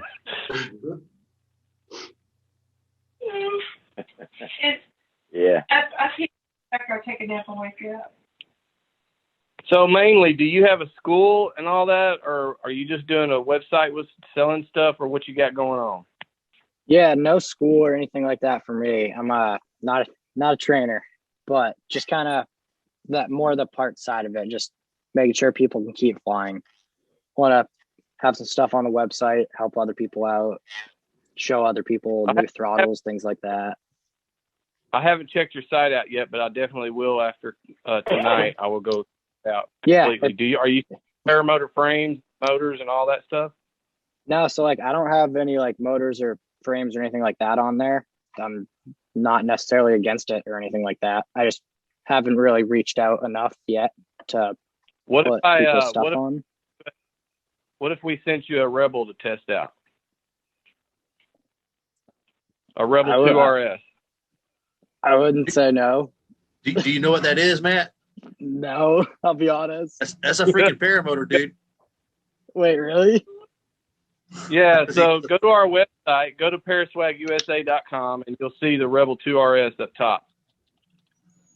You might just be the lucky guy that's in the right location starting a business that, who knows? Maybe this show will help you get something started. Yeah, that's sick. I'm definitely not against it. I'll definitely say that. I'm definitely not against it. And I'm gonna tell you the paramotors that Pirate's gonna be carrying, that Brooke's gonna be carrying, Power to Fly is top quality, man. Oh, okay, yeah. Amy and I are both flying. They're airbenders, but they're Power to Fly. They're the same thing. Yep. Brooke, it was funny. I was talking to Brooke earlier today. He was telling me about that sort of a little bit. He was talking about Power to Fly. That was why I noticed that name. Yeah, Power to Fly is good, man. I went through about four or five paramotors, just different ones that I didn't like. I mean, I even had a Scout Carbon, which was the worst purchase of my life. And when I got my Power to Fly Evo 8, it was my Cadillac, dude. I was like, finally, I got something that's worth a crap, Yeah. And then we started carrying Rebels and the Alphas, and then we still did Power to Fly. Yeah, I fly. That's sweet. I fly the Parajet Maverick Atom 80 now. So that's sweet. On the Maverick, you got the snap-on netting. Okay. Right? Oh, yeah, So the Rebel has the snap-on netting as well. You'll be used to that.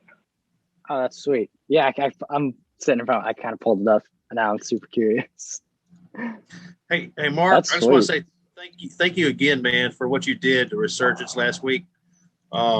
Giving away that wing. That was very, very generous of you, man.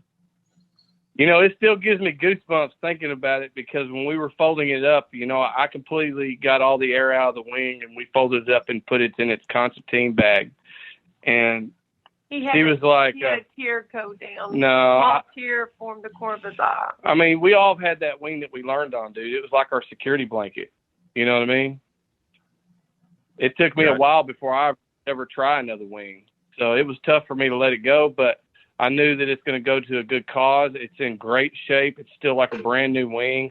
Todd did reach out to me. He's just been tied up with his grandbaby, that beautiful little girl that he got. So, yeah, man, it feels good to do something good. That was cool. I will say, seeing that, I watched that. That was cool. I'm putting my cheap plug in for Airbender. If you want a power to fly and save you some bucks. Oh no, don't be saying that. No, but also, is Josh Bowden still on? I don't No. think so. He might have been in the chat earlier.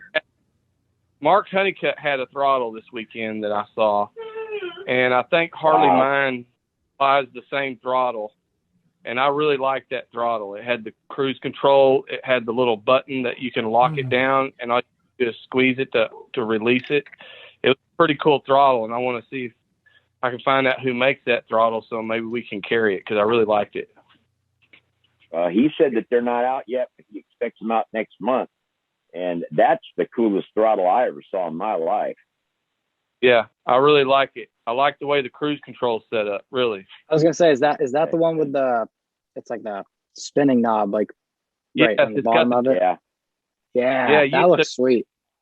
Cruise at a certain number and squeeze it and lock it in on that number, and it's locked. That's cool. If you get ready to release it, you just squeeze the trigger a little bit, and it releases it and lets it go, and it's spring loaded for safety inside.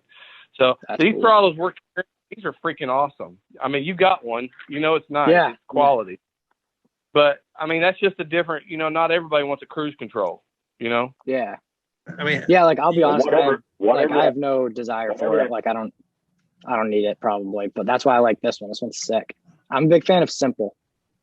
I know it seems weird. Yeah. At the fly-in I was at. Go ahead. At the fly-in I was at, and Will was able to capture this in his video. How you doing, Will, by the way? Hey, man. There's a guy that flew in from Pensacola. I think he went like 250 miles or something like that, stopped once for gas, climbed up to like 10,000 feet to get that tailwind. And I heard him talking about the trip and everything. And his one main complaint was not having a cruise control. He got tired of holding the throttle that whole time. So I could see that. For my short flights, man, I've never even thought about having a cruise control. I never fly over an hour usually. Yeah. I always thought having one on my motorcycle was kind of a risk factor. But yeah. Yeah, when you go on the distance, it'll be handy to have, I think. Hey, Brian, I had cruise on my motorcycle too, and I never used it because I tried it one time and it really freaked me out, man. I'm like, what happens if this gets locked on? You know what I mean? The only time I like cruise control on a motorcycle is a sticky throttle. Yeah, the little rubber on the side makes it stick a little bit. I'm like, okay, I can deal with this. Other than that, I'm like, no, I'm good. It looks like we have a question from Tommy. Tommy's in here right now. Tommy Sutherland. He posted a question. Tommy, do you want to just jump on real quick since you're here and ask the question? Tommy Sutherland. He's in the background right now. Well, he posted a question and says, "What are your thoughts about the?" Phone was on mute. Okay, sorry, John, my phone was on mute. Can you? We're talking about the cruise control and the throttle, and I've only used the one throttle, which is the XO throttle that has the cruise control built in. And I just wondered what everybody's thoughts was if you've used that throttle. It has the cruise control where you set it and then you flip up the little knob and the cruise stays on and you give it more gas and the cruise will go off. But since I haven't, that's the only one I've flown with for the year. I just wondered if anyone else had any experience with it. Which throttle was it? The XO throttle. Does anybody know about that throttle? I know which throttle he's talking about, but I've never flown one. Yeah, I've never flown with that one either. The only one that I've flown with the cruise control is the Vortex Aero. And from what I have found, we had a lot of requests for it, so we've carried it. And my experience with the Vortex Aero is the cruise doesn't hold very well. I've flown with it, and I was flying fine. I had the cruise locked in, and all of a sudden it released. And you know how that feels when all of a sudden you let complete power off of your paramotor. I mean, it freaked me out, of course. Yeah. So, but I don't like the way it's set up because it's just a tensioning bolt, and you basically turn this to tension the throttle lever and keep it from releasing. So after a little bit of vibration, it works loose. So I'm not happy with it. I'm on my iPad, so it's not as easy for me to share the link with you guys. But if you type it in XO throttle, you'll see it blue and gray. It's worked well for me, and I like the cruise control. I like it because my hand, my hand gets tired, so I can lock it in and just fly. But I did like the one you listed, Mark, that was thinner, and especially in the winter when I'm wearing those gloves, I kind of think I like that thinner handle. But anyway, dude, I'm gonna tell you what, it feels really nice in your hands. You can ask. There's that throttle. Yeah, there it is. Yeah, that I've got a customer that has, and he likes it. But I've never touched too fast.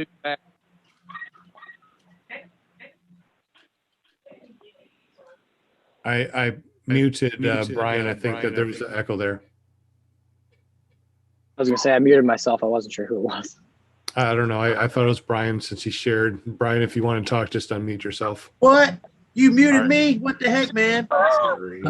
I'm such a jerk. Nah, I thought about it in my air conditioner unit running in the background. But I think. We don't hear that. I don't hear your air conditioner. It's hot in Alabama, man. We have to run the AC. Y'all probably shoveling snow up north right now, I was gonna say I'm running a heater right now. I had to go get K1. Oh man. It's cold in the morning here. You got to run the heater. Then it's hot in the afternoon. You got to run the AC. So we're in that particular zone right now.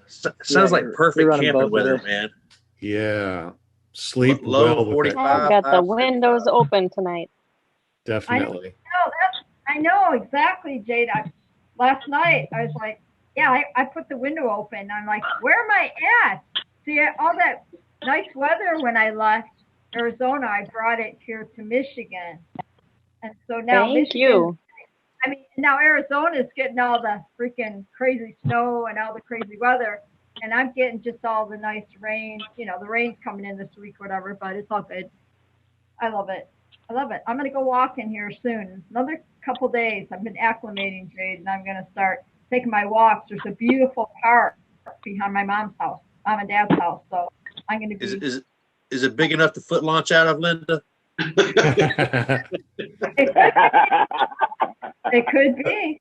Isn't that crazy? I tell you what, every time that I see a park, I think the same thing. It's like, can I foot launch out of there? I mean, because if you can't, I mean, it's worthless, right? No, I'm just kidding. I know. It's funny how it changes your perspective. Everywhere you go, you're looking for, can I launch here? Is this going to work? And then you look up at the sky, you're like, yeah, the birds are thermaling. I'll have to wait a while. No, that's perfect. That's a great midday flight when you see them thermaling. You want to go up there and fly with them. No. I don't know. There's a lot of disc golfers in that park every day. I love Matt. We got David Perry in the background, so if you want to join us in the foreground, you're more than welcome to join us. Just turn on your video. Come on in.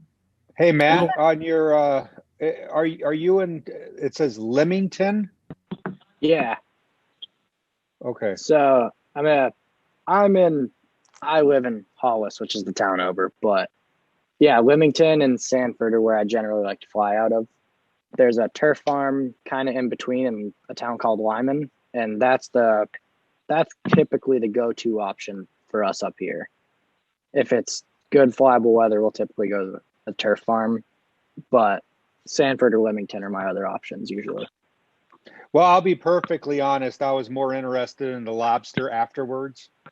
Okay, perfect. Then we want to do Sanford so we can be right on the water. We can be close to the water. All right.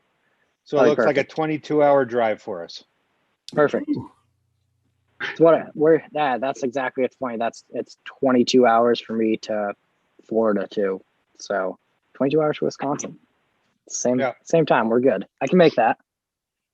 On the way, you're going to have to pick up Linda. You can pick her up on the way. So. All right, perfect. Linda, I got you.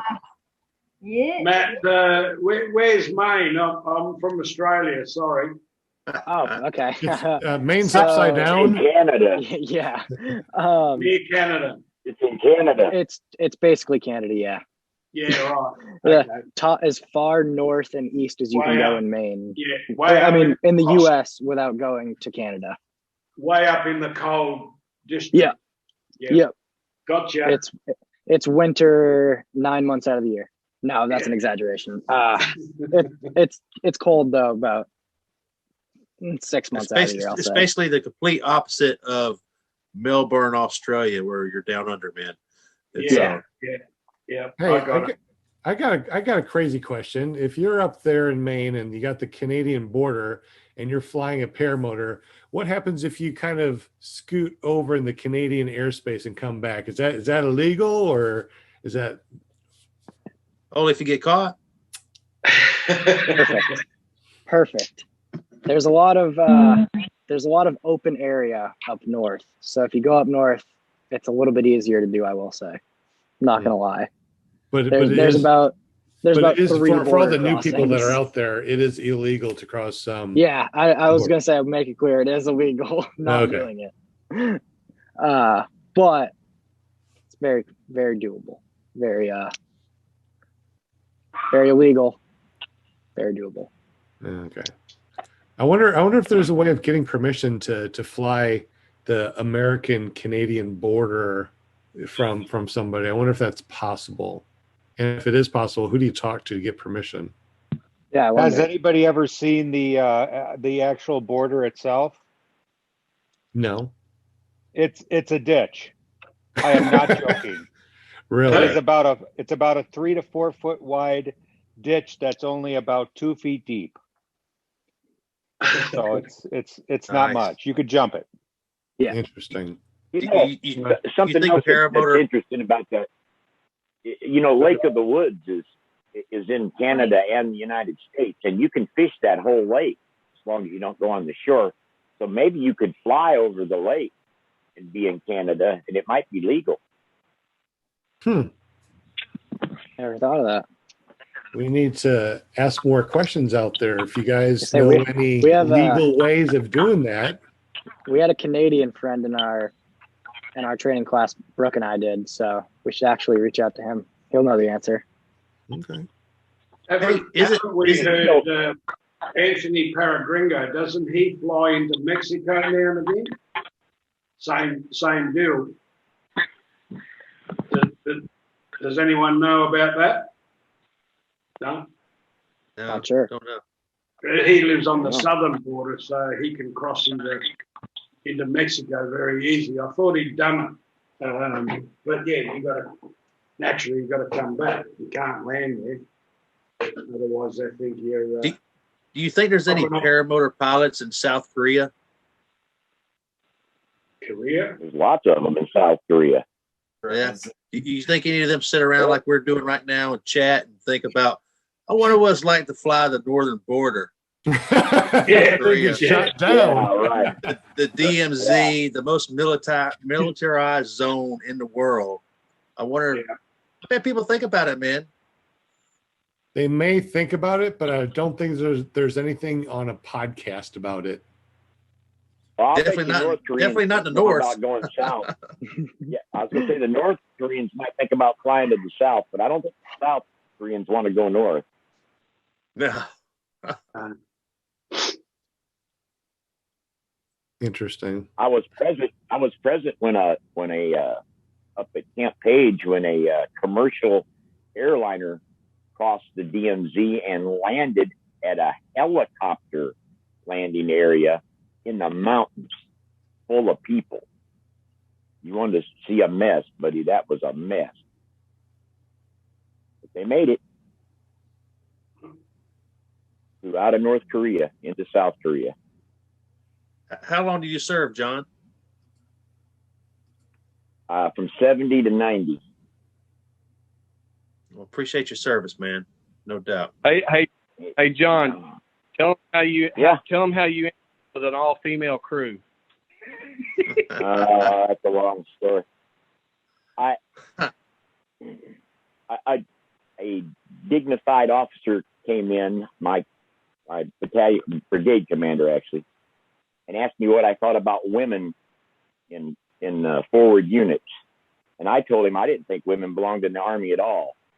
And he said, well, thank you for your opinion. And the next morning, I had an entire female crew.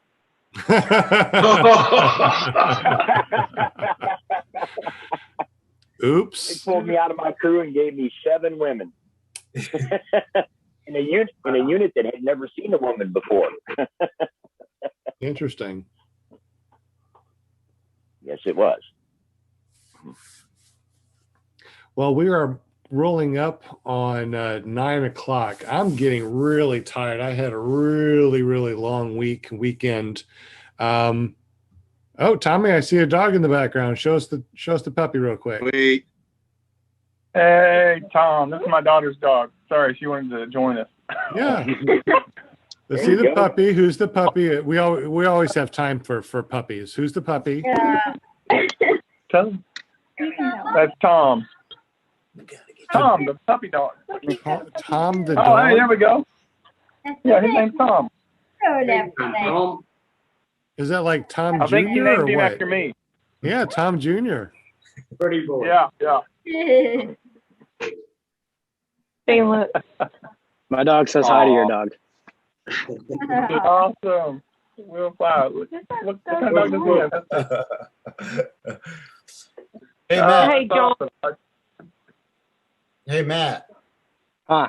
I just wanted to say thanks for being on the show tonight. I just watched your first takeoffs video. It was awesome. You guys need to check that out.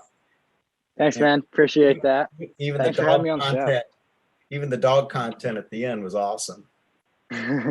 What motor was that? I kind of had trouble determining what motor that was. Was that an Atom 80 you were on there? Yeah, I'm on the Atom 80. So I'm a tiny guy. I weigh 115 pounds. I Right. threw on Brooks Moster 185 with like a half a tank, and I was like, dude. Did you fly it? No, I didn't bother. I couldn't. I was like, dude, I don't know if I could even run with this thing. I was like, this is insane. I don't He think was you'd like, have to really? run. You just have to pull the trigger. See, that it's crazy. That's where I'm at. They hate everyone I fly with hates me because as soon as the wing's up, I take 3 steps, regardless of the amount of wind. Wow. And everyone hates it. Cool. Like I said, it's a blessing and a curse. All right, it's puppy When- time. Oh yes, Brian. What's up, Red? Hey, what's going on, guys? That sound like your dankies. Did I hear your dankies? No, that was me. Was it? Okay. I had the screen. I didn't have no gallery view. But yeah, we can keep an eye on Red Man in these videos, and he's like 10 pounds heavier than last week. That's Dude, he's Every time we see him huge every compared to the week, he gets video. bigger. He was 15 pounds when I got him, and he weighed in at the vet last Thursday at 25 pounds. So he's probably 30 pounds now. Wow. But he's a good dog, man. He's super smart. He already knows sit, shake, lay down, stay. Pretty good for his age. He's a Dude, smart that's dog. awesome. Yeah. He's gonna be coming up with you, right? What's that? He's gonna be coming up with you, right? Probably not on that trip. He'll probably be staying with mom and dad. I may because you'll be going moonshiners and all that, and it'll be I'll such be a long gone trip. a long time. Yeah. And he'll be here to take care of mom and dad, but I will have them at Bad Apples for a while because Bad Apples is so close to my home. I'll be able to just go pick them up, take them back if I need to. You know. Yeah. Yeah. And Coco says hi also. Crashed on the Yeah. Everybody show their doggies. It's become a We don't dog even- podcast now. We can just put our doggies on here and walk away. Yeah, you can't go wrong showing dogs. No way. Yeah. I mean, I think one of these It's days, fine. what we need to do is we need to have just a puppy day. So here's another See puppy. a dog sleeping on the couch. Paraswag's dogs on the couch laid out. This is my 10-pound dog. It's only 10 pounds total. Yeah. Cute. Oh, puppy. That's why I said my next dog was going to be small, man. I've had a big dog all my life. And I love to have a small dog like a Jack Russell that can keep up with me on a bicycle, small enough to go riding on a motorcycle or go flying in a paramotor. Yeah. Not take up the whole back seat of the truck. I will eventually take this one up with me once we both get down to a proper weight. Then we're gonna go flying, aren't we, buddy? Bud, we're gonna go flying. That little dog that Jade has on her lap, had on her lap. Jade takes her on her Harley around town. How do you guys harness them in? Right with this. My dog's got its own harness. It's already flown. Yep. I mean, yeah, once How you about that? Strap it right in front of me. Looks good. Jade has a little front backpack where the legs hang straight out, and then she also has they're called doggles, and they're goggles for dogs. Yeah, I got a pair already for him. You know they've got hearing protection too. Yeah, definitely need the hearing protection. That's what worries me the most.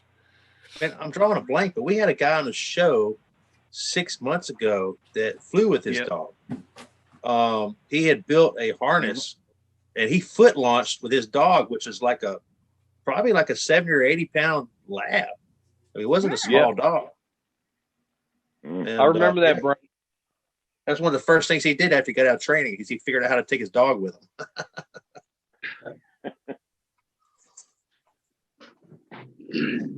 Sounds awesome. Care for flying much. Yeah. I tell you what, I broke my leg. I put on almost 30 pounds. I can't imagine taking off with an extra 80 pounds. That would be rough. You need a bigger motor, bigger wing, a lot of stuff. Grandpa. You just have to run harder, Brian. That's all. That's what I did at Swanee. I ran my butt off, man. Everybody was running their butt off. Hey, I lost all of my video for that. My mistake. But in one of the clips, I see you running. And I'm like, keep running, Brian. Keep running. Run. And then you took off. But it didn't happen because I don't have video of it because I lost it. You didn't lose it. Just recover it. It's on a chip, right? It's on. No, it was from my phone to the computer, and then I one of these days, Sean, if you could jump on my computer, we could do a where you can control the computer and figure some stuff out, because I have a whole bunch of memory that's freed up, but everything gets dumped to one drive and it's full. Yeah. One thing that I do is I always get these little thumb drives, and I always make sure that I dump them on here and the hard drive on the computer, onto different mediums. So I also got these right here. These are great because you can put you can put a solid state. I think this is 250 gigs. So they just fit into something like this. And then you can just stack these things, and you put all your flight stuff on these, and just have a stack of these are cheap, $100, and you can get a terabyte or two. That's what I do. Plugs into a USB. Yeah, I use. So that. I have like a ton of stuff. A lot of it I never posted. I mean, if I What are they called?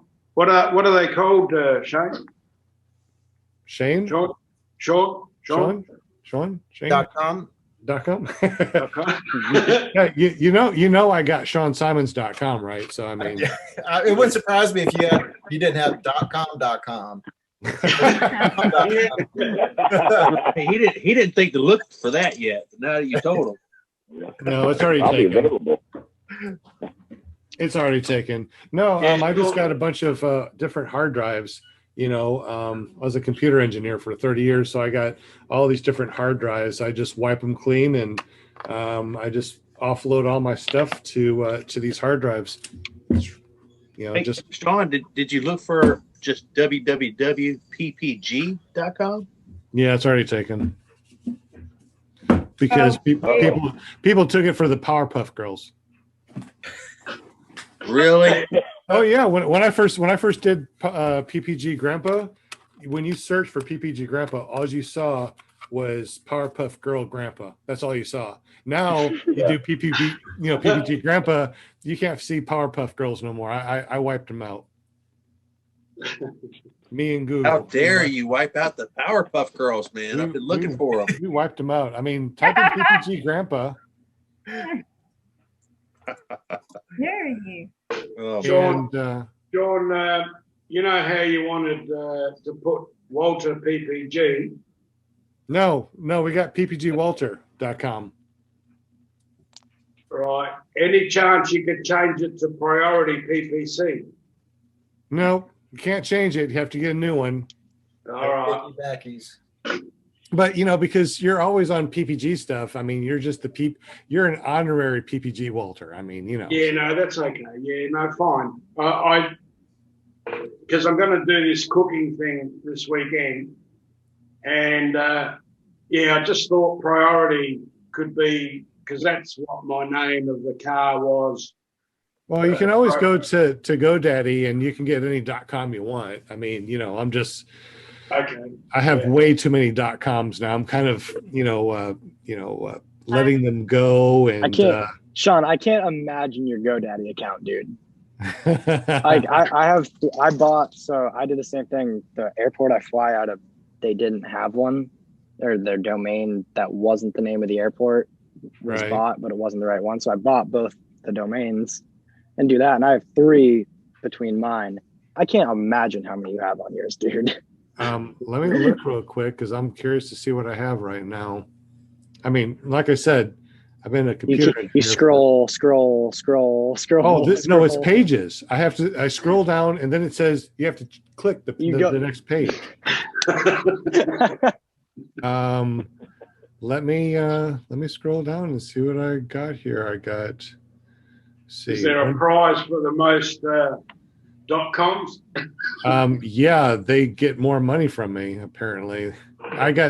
Currently I have 66. That's insane. Most of them are pretty much just. Oh, you know what? I can show you real quick what we got. Do you want to see? Don't show anybody. I'm curious. Don't show anyone. This is private here, so don't show anyone. But see what we got here. You're still live. So yeah, we got a lot of them. That's nuts. Dang. So that's all your websites on GoDaddy? Is that right? Yeah, that's just my GoDaddy account. Where you got others? You got other accounts? Yeah. I was gonna say, what's the other one? Wix or Wex or whatever. I forget. So have you got a visit from Danica Patrick yet? Got what? Have you gotten a visit from Danica Patrick yet? A visit? Yeah, she's the GoDaddy sponsor, man. I figured as many sites as not she ain't there no more. Yeah, that's been a while. I know she was driving the NASCAR with her logo on for a while. Yeah, that was a long time ago. I think that's the whole reason why I got a GoDaddy account. And it worked. So sex sells. It works. I'm telling you. That's why all these it works. We also got Dragon Campers in the house. What's up, Dragon Campers? Come on, get here. Somebody call 911. Shane is being attacked by a Rottweiler. That's not a Rottweiler. That's domestic abuse. This is useless right here. That's what he pulled a switcheroo. I saw a big black dog there a minute ago. Get down, Cobra. Jack, come here. Yeah, Jack. Oh, get up here. Come on. Come here. Come here.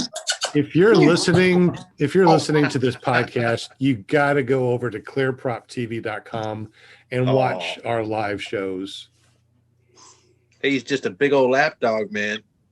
Yeah, he has been raised by like a 20-pound white American Eskimo, and he doesn't know he's 110 pounds.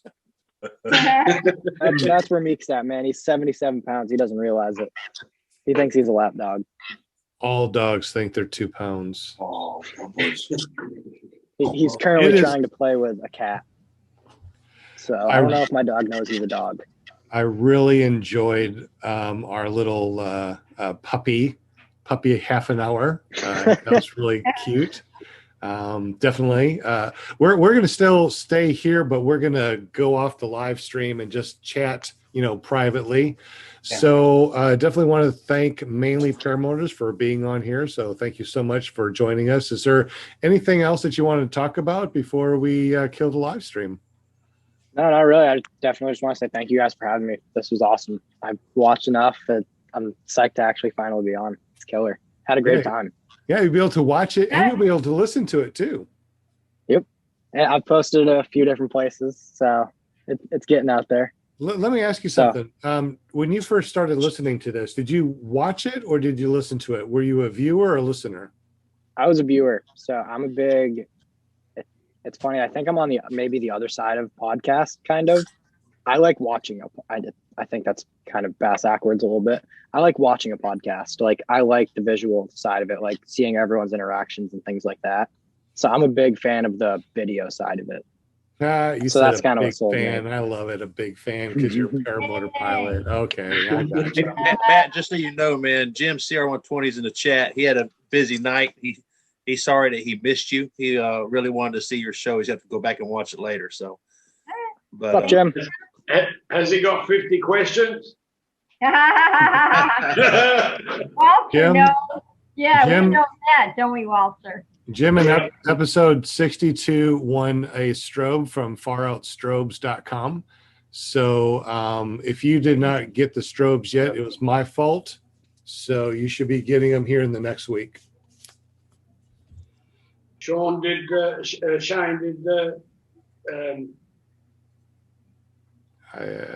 what's that, Halter? I mean, Walter? Walter? What? I can't think what I was thinking about. Did Keenan send you a strobe for me? You talking to Sean or Shane? He doesn't know. You. Grandpa. I get mixed up. Sean, Shane, Sean. You can call me Grandpa. You can call him Chef. That way, you can keep us apart. But I'm not a chef. Chef. Between now and when we send your package out, we'll have a lot of stuff. We're gonna get a strobe for you. Matter of fact, if you go to faroutstrobes.com, I don't know if it's up yet, but he's also made some newer ones that are half the size, that are 3 times as bright, and the battery lasts longer. Ooh. I messaged him and I never got a reply back. What? I emailed him on his page and I never heard back from him. I've checked my. What's his name? Keegan Mold? Yeah. Is that right? Yeah, Keegan. Yeah. Okay. Because I was going to buy one from him. I just wanted to know how to get the discount, which I know how to get the discount, but I don't know how to do it during checkout. And I just went to his page and left him a message, man. He sent me one right out. Yeah. He must not like me then. You didn't tell a good enough joke, apparently. I don't know. Are we still recording? Yeah, we're still recording. I tell you what, Never mind. you can always go to ppgzone.com/clearpop TV, fill out the form, and then make a note saying that you want a strobe from Keegan for $40, and I'll send him that information. He's done pretty good with the strobes. He's given away a few, but I've heard of quite a few people that went to his website and bought one too. So they are really good. I'm willing to buy them, and I'm willing to buy it. I don't care. I just need to get a new strobe. I got a tiny little whatever I got on Amazon, Fire something or another. It was like it's not very bright, but I would like to upgrade. Walter, I muted you. You're gross. All right. So thank you very much. Hey, I like the strobe that Keegan makes. I use mine and I love it. So Yeah, I seen yours like forever. From a mile up while you were at 4950, I was like looking down, going, "Man, that strobe is bright." yeah, thanks for rubbing it in. Just keep looking down. It took me 45 minutes to get up there, man. Damn it. Really, 45 freaking cold minutes. It was cold up there, wasn't it? It was so funny. We left at 82 degrees. I had a sweatshirt on and I was dying.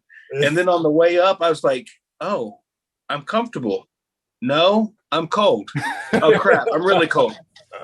So Will, when you were trying to get up there, you hit like 4,700 feet or something like that. Were you still trying to climb when Shane was coming down? Man, I never saw Shane. I mean, I saw him briefly as he passed me, and that was the end of Shane. I didn't even see him come down. But no, really, it was 4,950 feet. That's as high as I could go. It was probably car. You need to tune my carb or something. But so in my defense, I waved at Will and I pointed up. He did a leg motion, which I thought he said no. So I never looked back. I just hit throttle and just took off. And apparently it was a miscommunication because he was wanting to go with me. And I was like, "Bye."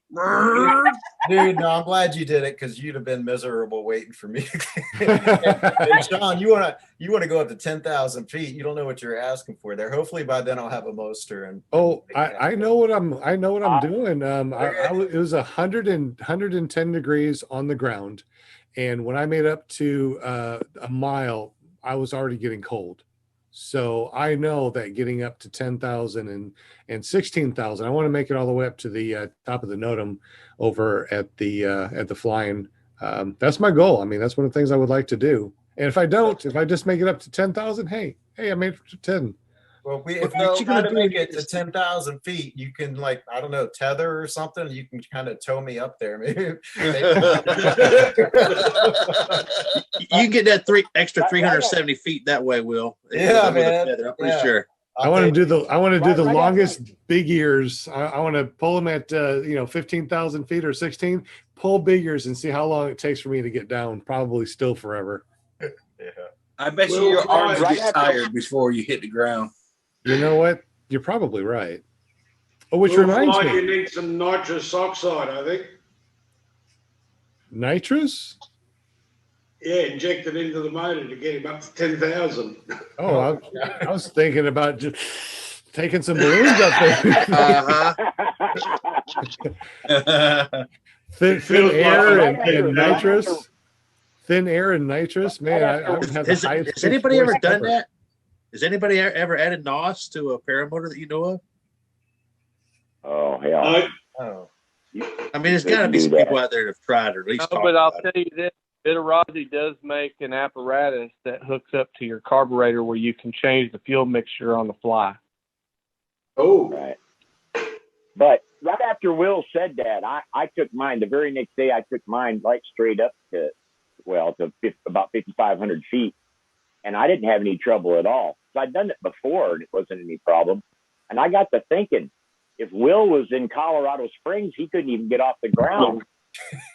You know? No.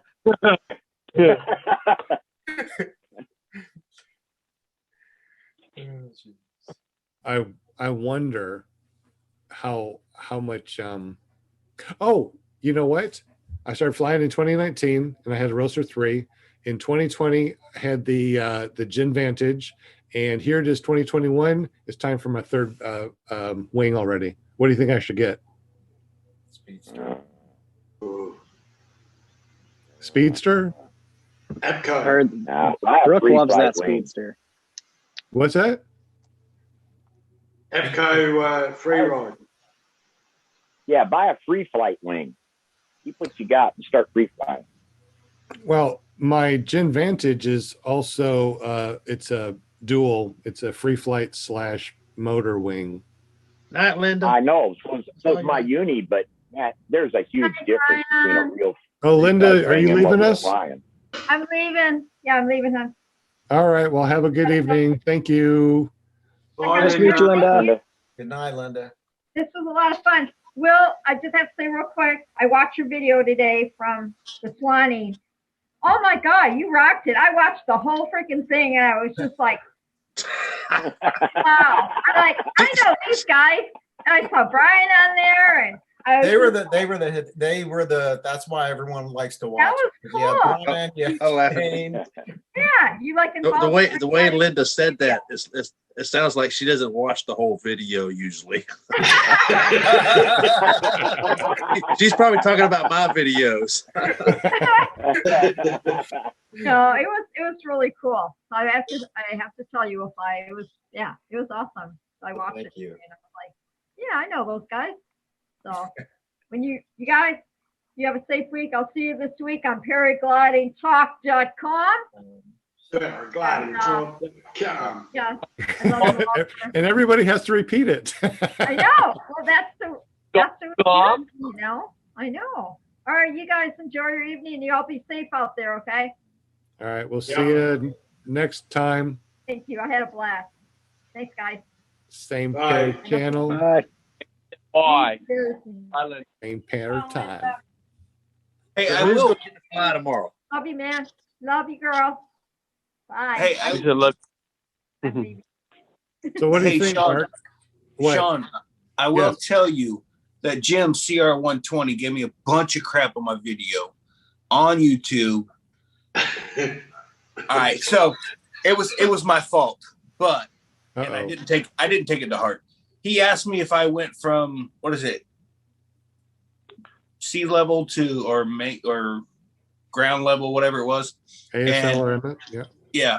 And as I was driving and I hit the red light, I typed in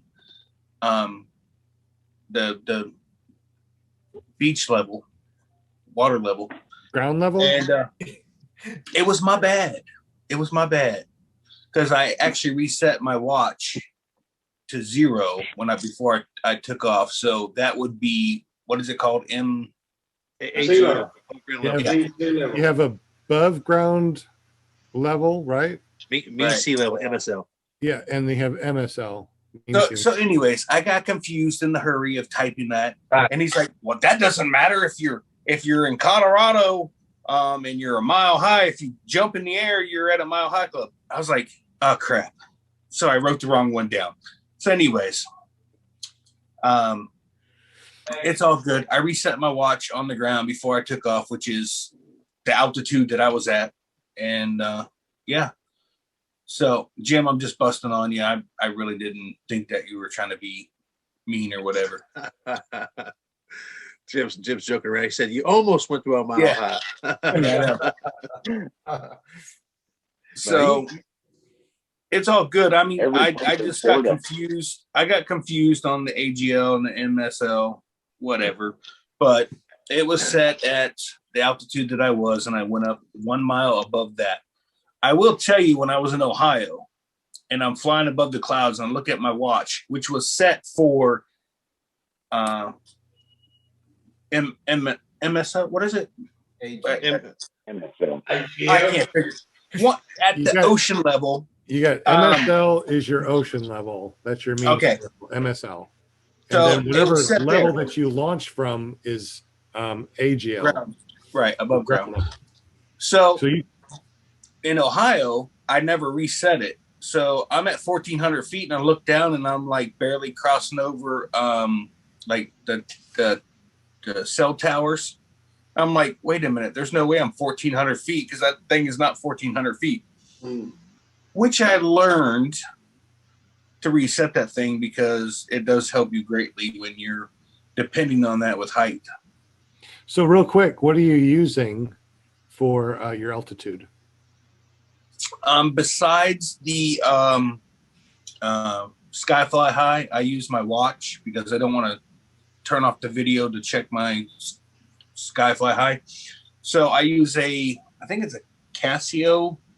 It takes, so you have to push the button twice for it to go every 10 seconds. It'll give you your altitude, and it does that for 2 minutes. And if you don't do it, if you don't push the button, then it will only give you a reading every 30 or 45 seconds.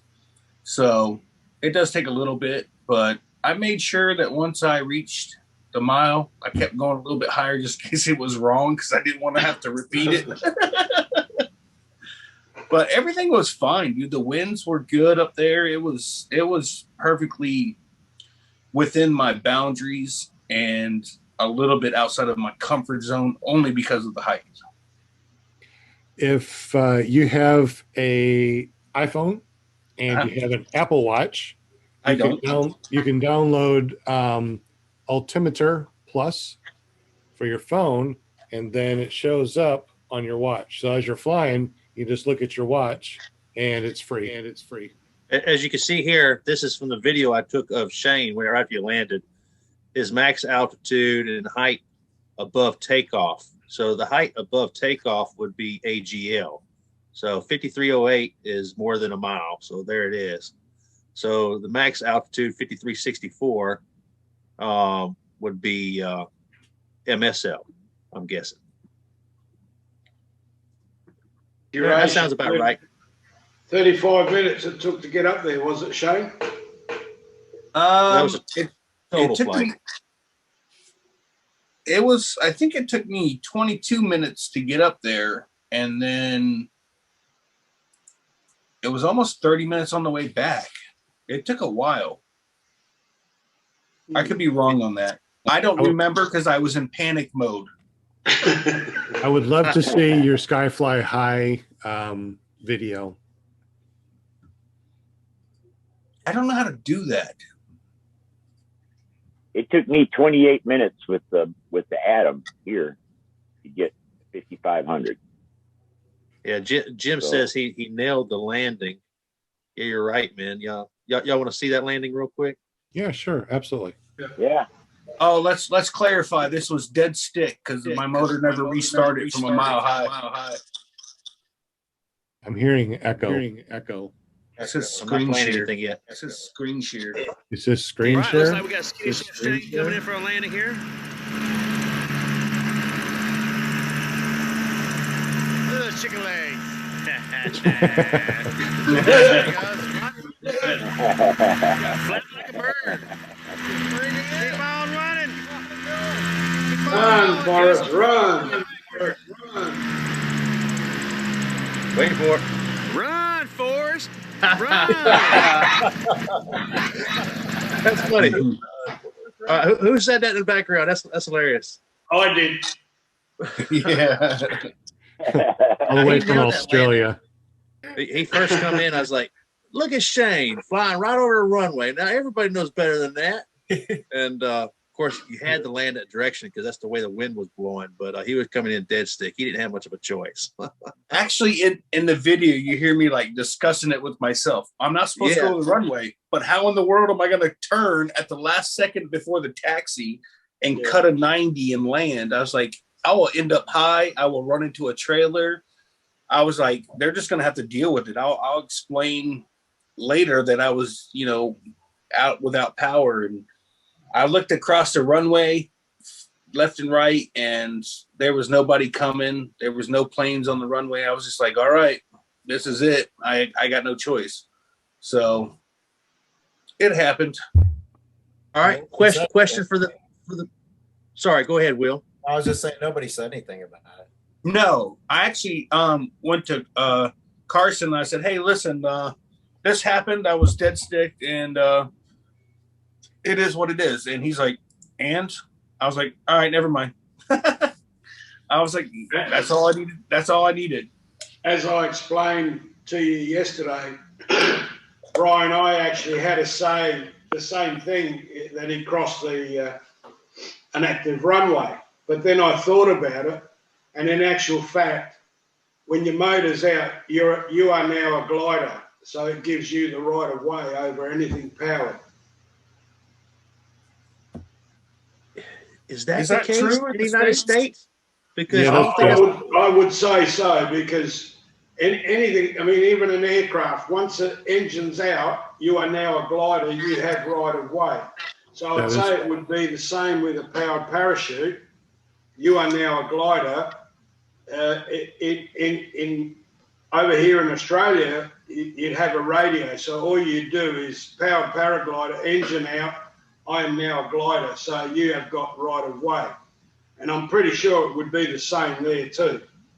Well, you know, that's an interesting point. I hadn't really thought of that, but of course, an aircraft in distress has the right of way over all other aircraft. I mean, those are regs, but it's an interesting distinction to make between, okay, a paramotor, Part 103. Now you don't have a motor. Now what? That's right. Yeah. What do you?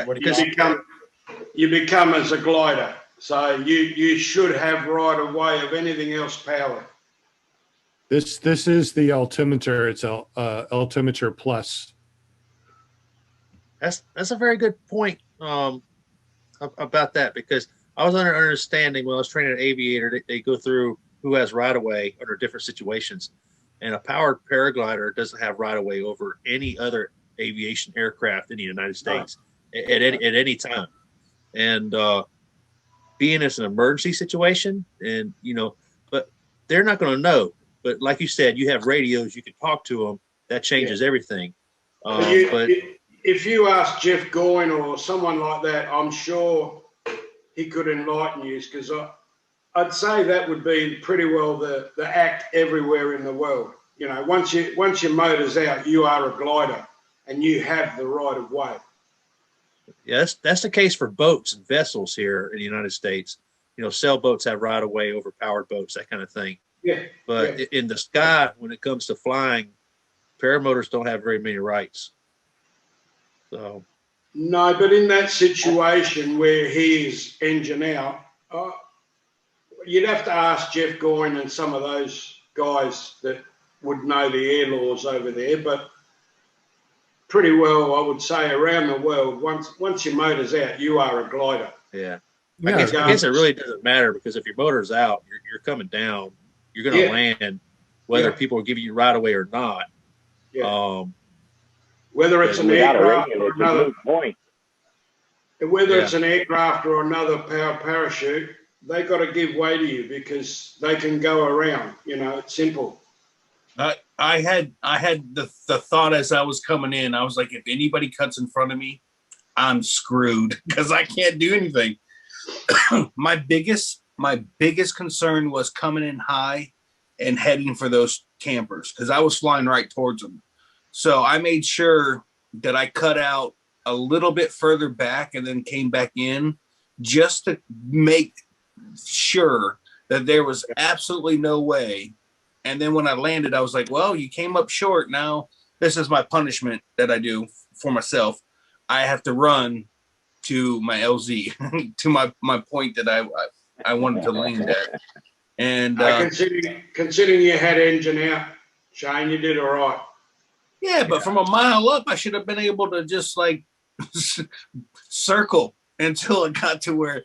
But I truly did not expect my motor not to start. If I do that again, I think every 1,000 miles I'll start it up, rev it a little bit, and then turn it off and go to another 1,000 and do it again. I don't know why. I've never had it. I've shut it off many times before, but I've pulled on it once or twice and it started right back up. This time, man, I was sweating, dude. I had that sweatshirt on and I got where it was warm, and I'm just I'm like, man. I'm like, the time I landed, I had lost 5 pounds of water weight. Well, you tried to pull your starter through to Australia, I think. Yeah. How funny is it that when I left the ground, I was sweating up a storm. On the halfway up, I was comfortable. I got to the top, I was freezing. Coming back down, comfortable. Time I hit the ground again, I was sweating. I was just like, dude, I'm supposed to enjoy this. And now, so I have a nervous laugh that you can hear in the video. And I'm just like, the motor won't start. That's cool. I'm like, in my head, that was not what was going on. In my head was, what? I was just like, holy crap.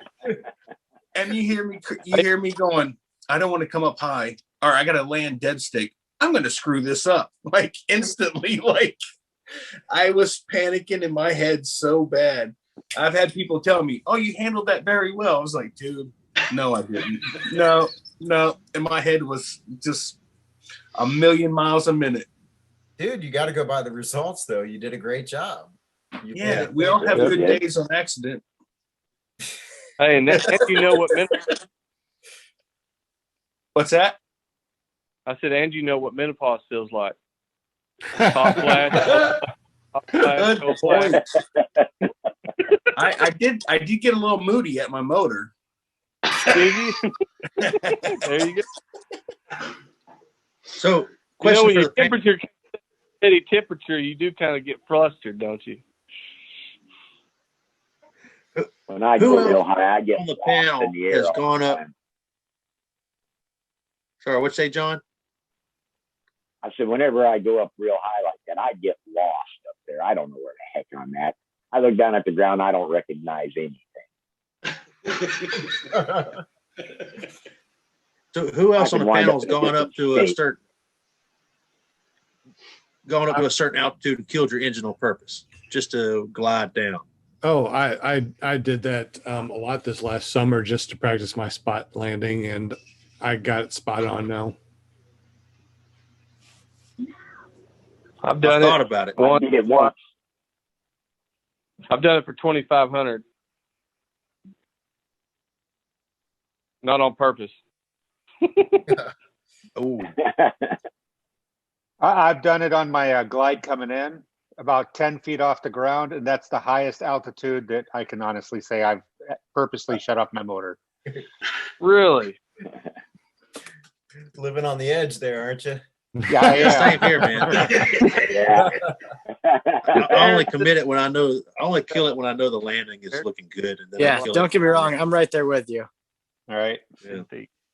That Adam restarts so easy that it's not even a challenge, you know. Hey guys, I got to we got to get going.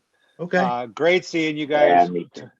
My spring break is for my kids is next week, but we're leaving tomorrow to take a conversion van out to Seattle for my parents, and they bought one and they had it delivered here, and we're driving that out tomorrow. But of course, we will not miss any of the shows. So Shane will be mobile. And also tomorrow, I know David Wolf is starting his podcast at 7:30 a.m. for those that drive in the morning. Yep. So that'll be kind of exciting to hear. But you guys all have a good week. We'll see you later. Shane, we'll see you tomorrow. And we'll talk to you all later. Hey, Eric, before you go, I got a question. Just in case there's any internet issues, anybody on the panel want to come on tomorrow if they have problems? All right, that's great. Next. Yeah, cricket. It's a super small show, man. Yeah, it's a super small show. I mean, nobody ever big comes on it. I mean, I think last week he had Kent Stamey, Kyle Lee. Who was the other guy that came on your show? I can't remember. Some other famous dude. Shane. Oh, who was that? Oh, you drawing a blank? Yeah, I am. Wait a minute. Oh no, it was Robert Michaels. Jesus. Yeah. Linda's be kicking you right now. I know, right? She got her son to come on the show with you, and you had Kent come on the show too, and he was training with Kyle. So that was pretty cool, man. Yeah, it was. Yeah. It was pretty. Yeah, I was sitting there going, "Holy crap! What are they doing? Why are they on my channel? Why are they watching me?" Oh. Well, when you get big time, man, don't forget about us little guys over here on Monday night, man. No way, no flipping way. I already told you, Brian. I'll tell everybody in this room right now. Brian is such a laid-back, easygoing guy that I've actually tried to mimic what I think he would do in certain situations in my life. No, Really? seriously. No, yeah. No, I'm not.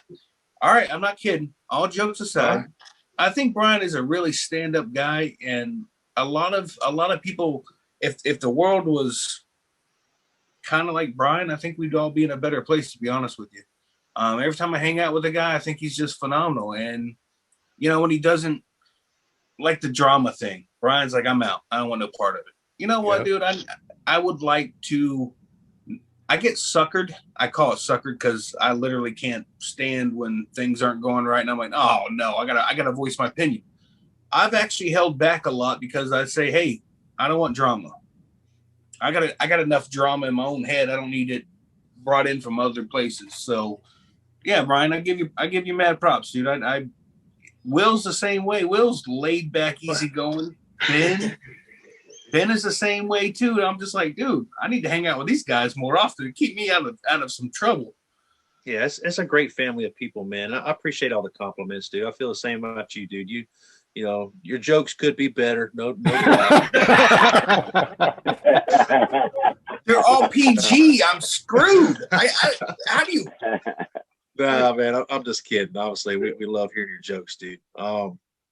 No, it's a great family. The people, everybody I've met, and I haven't met a couple people that I hear people complaining about a lot, but just pretty much everybody out there wants to help you, and they want to see you succeed, and most of us like to sit around, drink a beer afterwards, and talk about what we did wrong and how we do better tomorrow. Yep. Yeah, and Shane, we might seem like we're laid back, but like you're landing in our heads, we're probably like, ah! Yeah. They're like, I can't wait to not be like him. That'll be great. No one wants. All right, to be guys, like me. take care. Have a good night. John. I think I'm going to head on out too. I'm just exhausted this last week, man. I'm just beat up from the feet up. I'm going to go sleep and try to sleep all the way until 8 o'clock tomorrow. Well, not to toot my own horn, but there may or may not be a new video drop tonight from my channel at ppgshane.com. Just so you know. There might be. All right, there is. And it was from today's flight. Nice. I'll be watching that later. Hey, Sure. I'll be watching for that. Sean, So, before you go, yeah. Before you go, listen, this is really off topic, but I don't know if you know it or if anybody that you know knows it, but all veterans can get the virus vaccine from the VA. Doesn't matter what their age is. They've approved all veterans through the VA to get the shot if they want it. Yeah, they already called me today, and I already told them I got my Pfizer. Okay. Yeah, I didn't know, but you know, with some of the guys out there, I don't know if everybody knows that or not. That's definitely a good topic. That's definitely something to say. Yeah, I got a call from the VA today. Every veteran can go get their shot for the. I'm not sure what they have. Do they have the Pfizer? Is that what they're doing, or what? I don't know which it is. Don't know. So if you're a veteran, make sure you get up at the VA and go get your coronavirus shot in the butt. Hey, they got whichever one's cheaper. I wonder which one that is. We got the Pfizer, but you know it's free anyway. So you can go to any hospital and get They're starting to give out Johnson here. Whatever that is. Johnson and Johnson. You got one back. It's 2 shots, and then Johnson just released one that's 1 shot. Every state's different. The states are doing it. Yeah, you guys can have those shots, just so you know. Hey, we got Todd in the chat, and I do believe he is a new grandfather of twins induced on Friday. Yeah. Is that correct? Anybody know?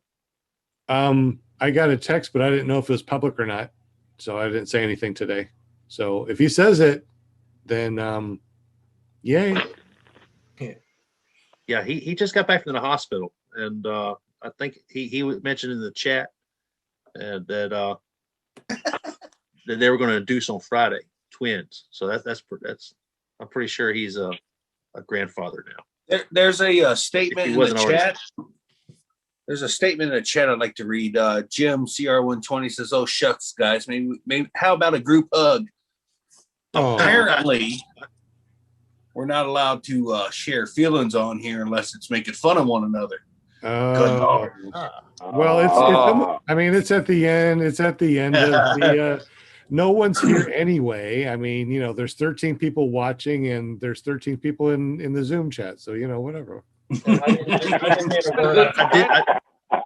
I did misspeak. It wasn't twins. They did have a girl. So congratulations, man. Congratulations on your granddaughter. Well, I hope she was single. Jeez, she was just born. Todd put in there, just a single girl.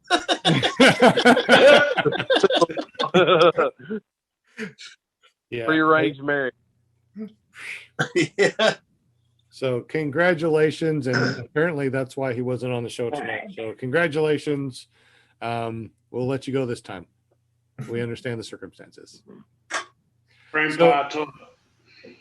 What's that? Hey, I'm fixing off here, guys. I got to go. I still got to call a couple of customers, so I'm gonna catch y'all later. Hey, man, Sean. All I can say is the next week. Are we here? We're still here this weekend, right? Next weekend, not this weekend, but the weekend after we're going to go. Yeah, Okay, April 2nd in Galveston, but this next weekend, if it's good here, man, you might want to grab Tommy and y'all try to come down and go fly. It's good. Definitely. I want to do that. So we're talking about Louisiana or down in Texarkana? Yeah, no, over in Spring Hill. Would like to do that. You know the circumstances this last weekend, so yeah. We will definitely be better for this next weekend, and we'll be down there and we'll have a good time. Long as the winds are good. And even the winds aren't good, screw it. I'm going to go up in windy weather. I don't care. John Martin, we don't care if the winds are good or not. We still throw. There you go. I have a reserve. I don't care. Let's just go fly. Yeah. Hey, man, I've done many 1 foot landings out there with switchy winds. Yeah, you landed out too when we went flying. Yeah. Oh yeah, I didn't like that. Hey, let me tell you something. John Martin said his fields where he's at are like that because of baby pine trees and stuff, and they cut them and the stobs are sticking up. So he knew exactly what I was dealing with. I'm telling you, man, that was the worst experience I had trying to get off the ground. It looked awful. It was awful. What was worse is watching you do circles around the top of me while I'm trying to get off the ground. I was trying to get a good video of you taking off, and you just didn't. It's funny. It's funny. It wasn't but a field over. It was all grass. I know. I picked the wrong one. I picked the wrong one. I know. Anyway, and I'll catch y'all later. Hey, we got throttles. If Mainely Paramotors was talking about those throttles, I'm telling you, they are quality throttles. And they're $150, I think, but they're very much worth it. Y'all go check them out if you want to. And we got some more fuel sensors in. I've got 9 left. So if y'all are interested in anything like that, go check it out, please. Mark, those throttles sold that you got now? No, I've got 9 left right now. Oh, I've got 8 left. Okay, all right. I got red. All right. I got the red. I'll get a hold of you. I'll get a hold of you tomorrow. I have to have one because that one you saw mine. Okay, I gotta have a throttle, so I'll get a hold of you tomorrow. So keep one. Look here. We'll give them mine. There you go. Hey, I got Mark, red, black, and blue. Mark, you got my text this morning, right? I think I did. Let me look here. The one that you said you're going to text me later today? It's still today. What are we doing? When you're oh yeah. Oh my God, dude, I forgot. I'm sorry. I figured. Dang. Y'all don't know how busy I am right now. I mean, I'm not complaining at all. Trust me. But anyway. But let's talk tomorrow about that situation. Yes. I'll call you tomorrow for sure. I'm gonna be in the field all day tomorrow. I've got a list of customers I got to go see, so I'll call you while I'm driving. That's why I texted you this morning. I'm like, just sometime this week, just get back with me. I know you're busy. No, I'll do it. I promise you. Hey, text me in the morning just to remind me if you can remember that. And then you'll remember. I will. Because then I'll see the text and I won't touch it, and then I'll see it because I always check my phone every few minutes. All right. Sure. I don't even know where I put my phone. There's my phone. I'll just text you right now. Mark, Yeah, I'm do it, and going I to want- shoot you an email too. Yeah, shoot me an email, mark@paraswagusa.com. Okay. Sweet. Okay. All right. Anybody else? Cheers, Mark. All right, Walter. Hey, we'll see you guys later. We'll catch y'all. Shane, when is your show, Shane? So we can start watching it. I need to subscribe to it. Tuesday at 7. It is Tuesday tomorrow night 7. at 8 o'clock. 7 o'clock our time. 7 o'clock our time, right? Yes. Yeah, sure. Yeah. I don't okay. know. I don't know Yes. what your time is. It's 8 Eastern. Yeah, I'm on Thank Eastern you, bro. time. Yeah. All right. We're in that central time zone. We got you. All right. All right. All right, guys. I appreciate y'all, man. Y'all have a good evening.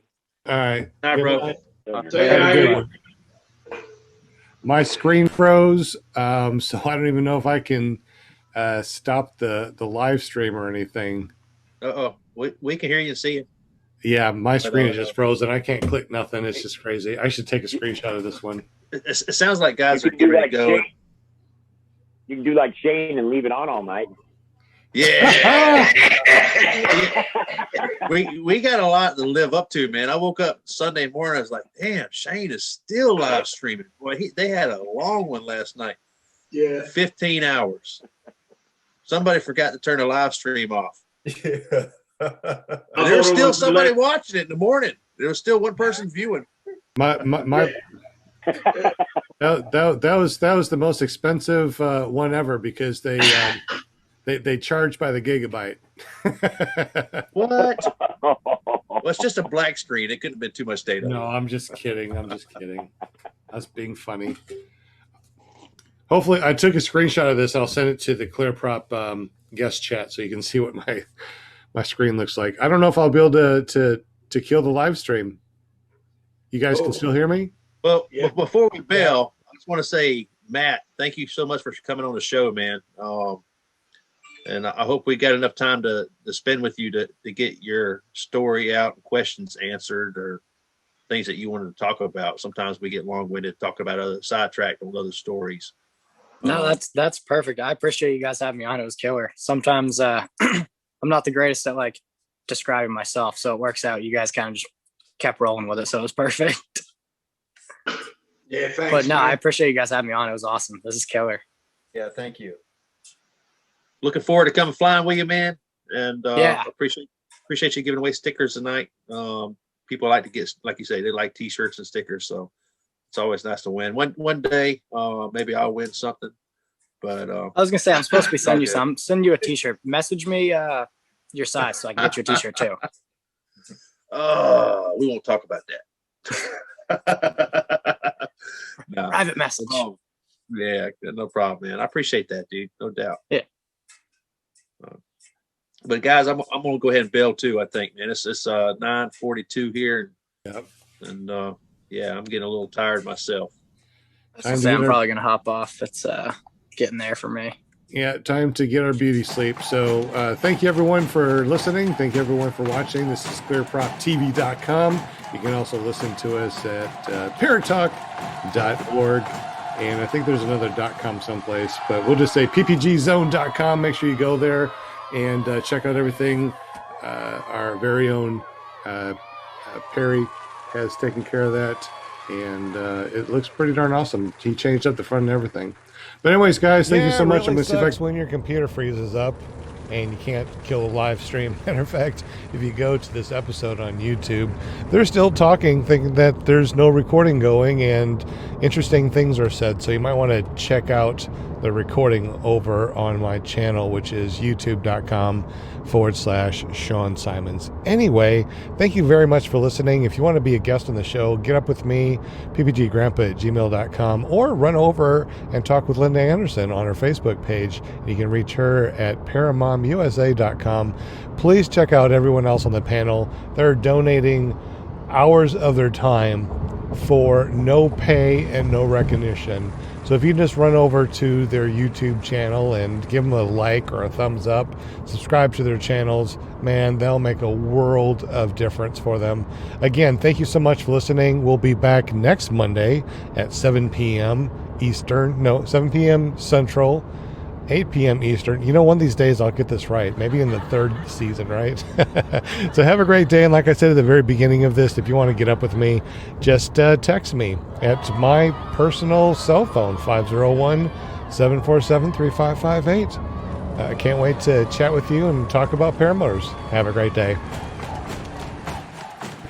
And fly safe.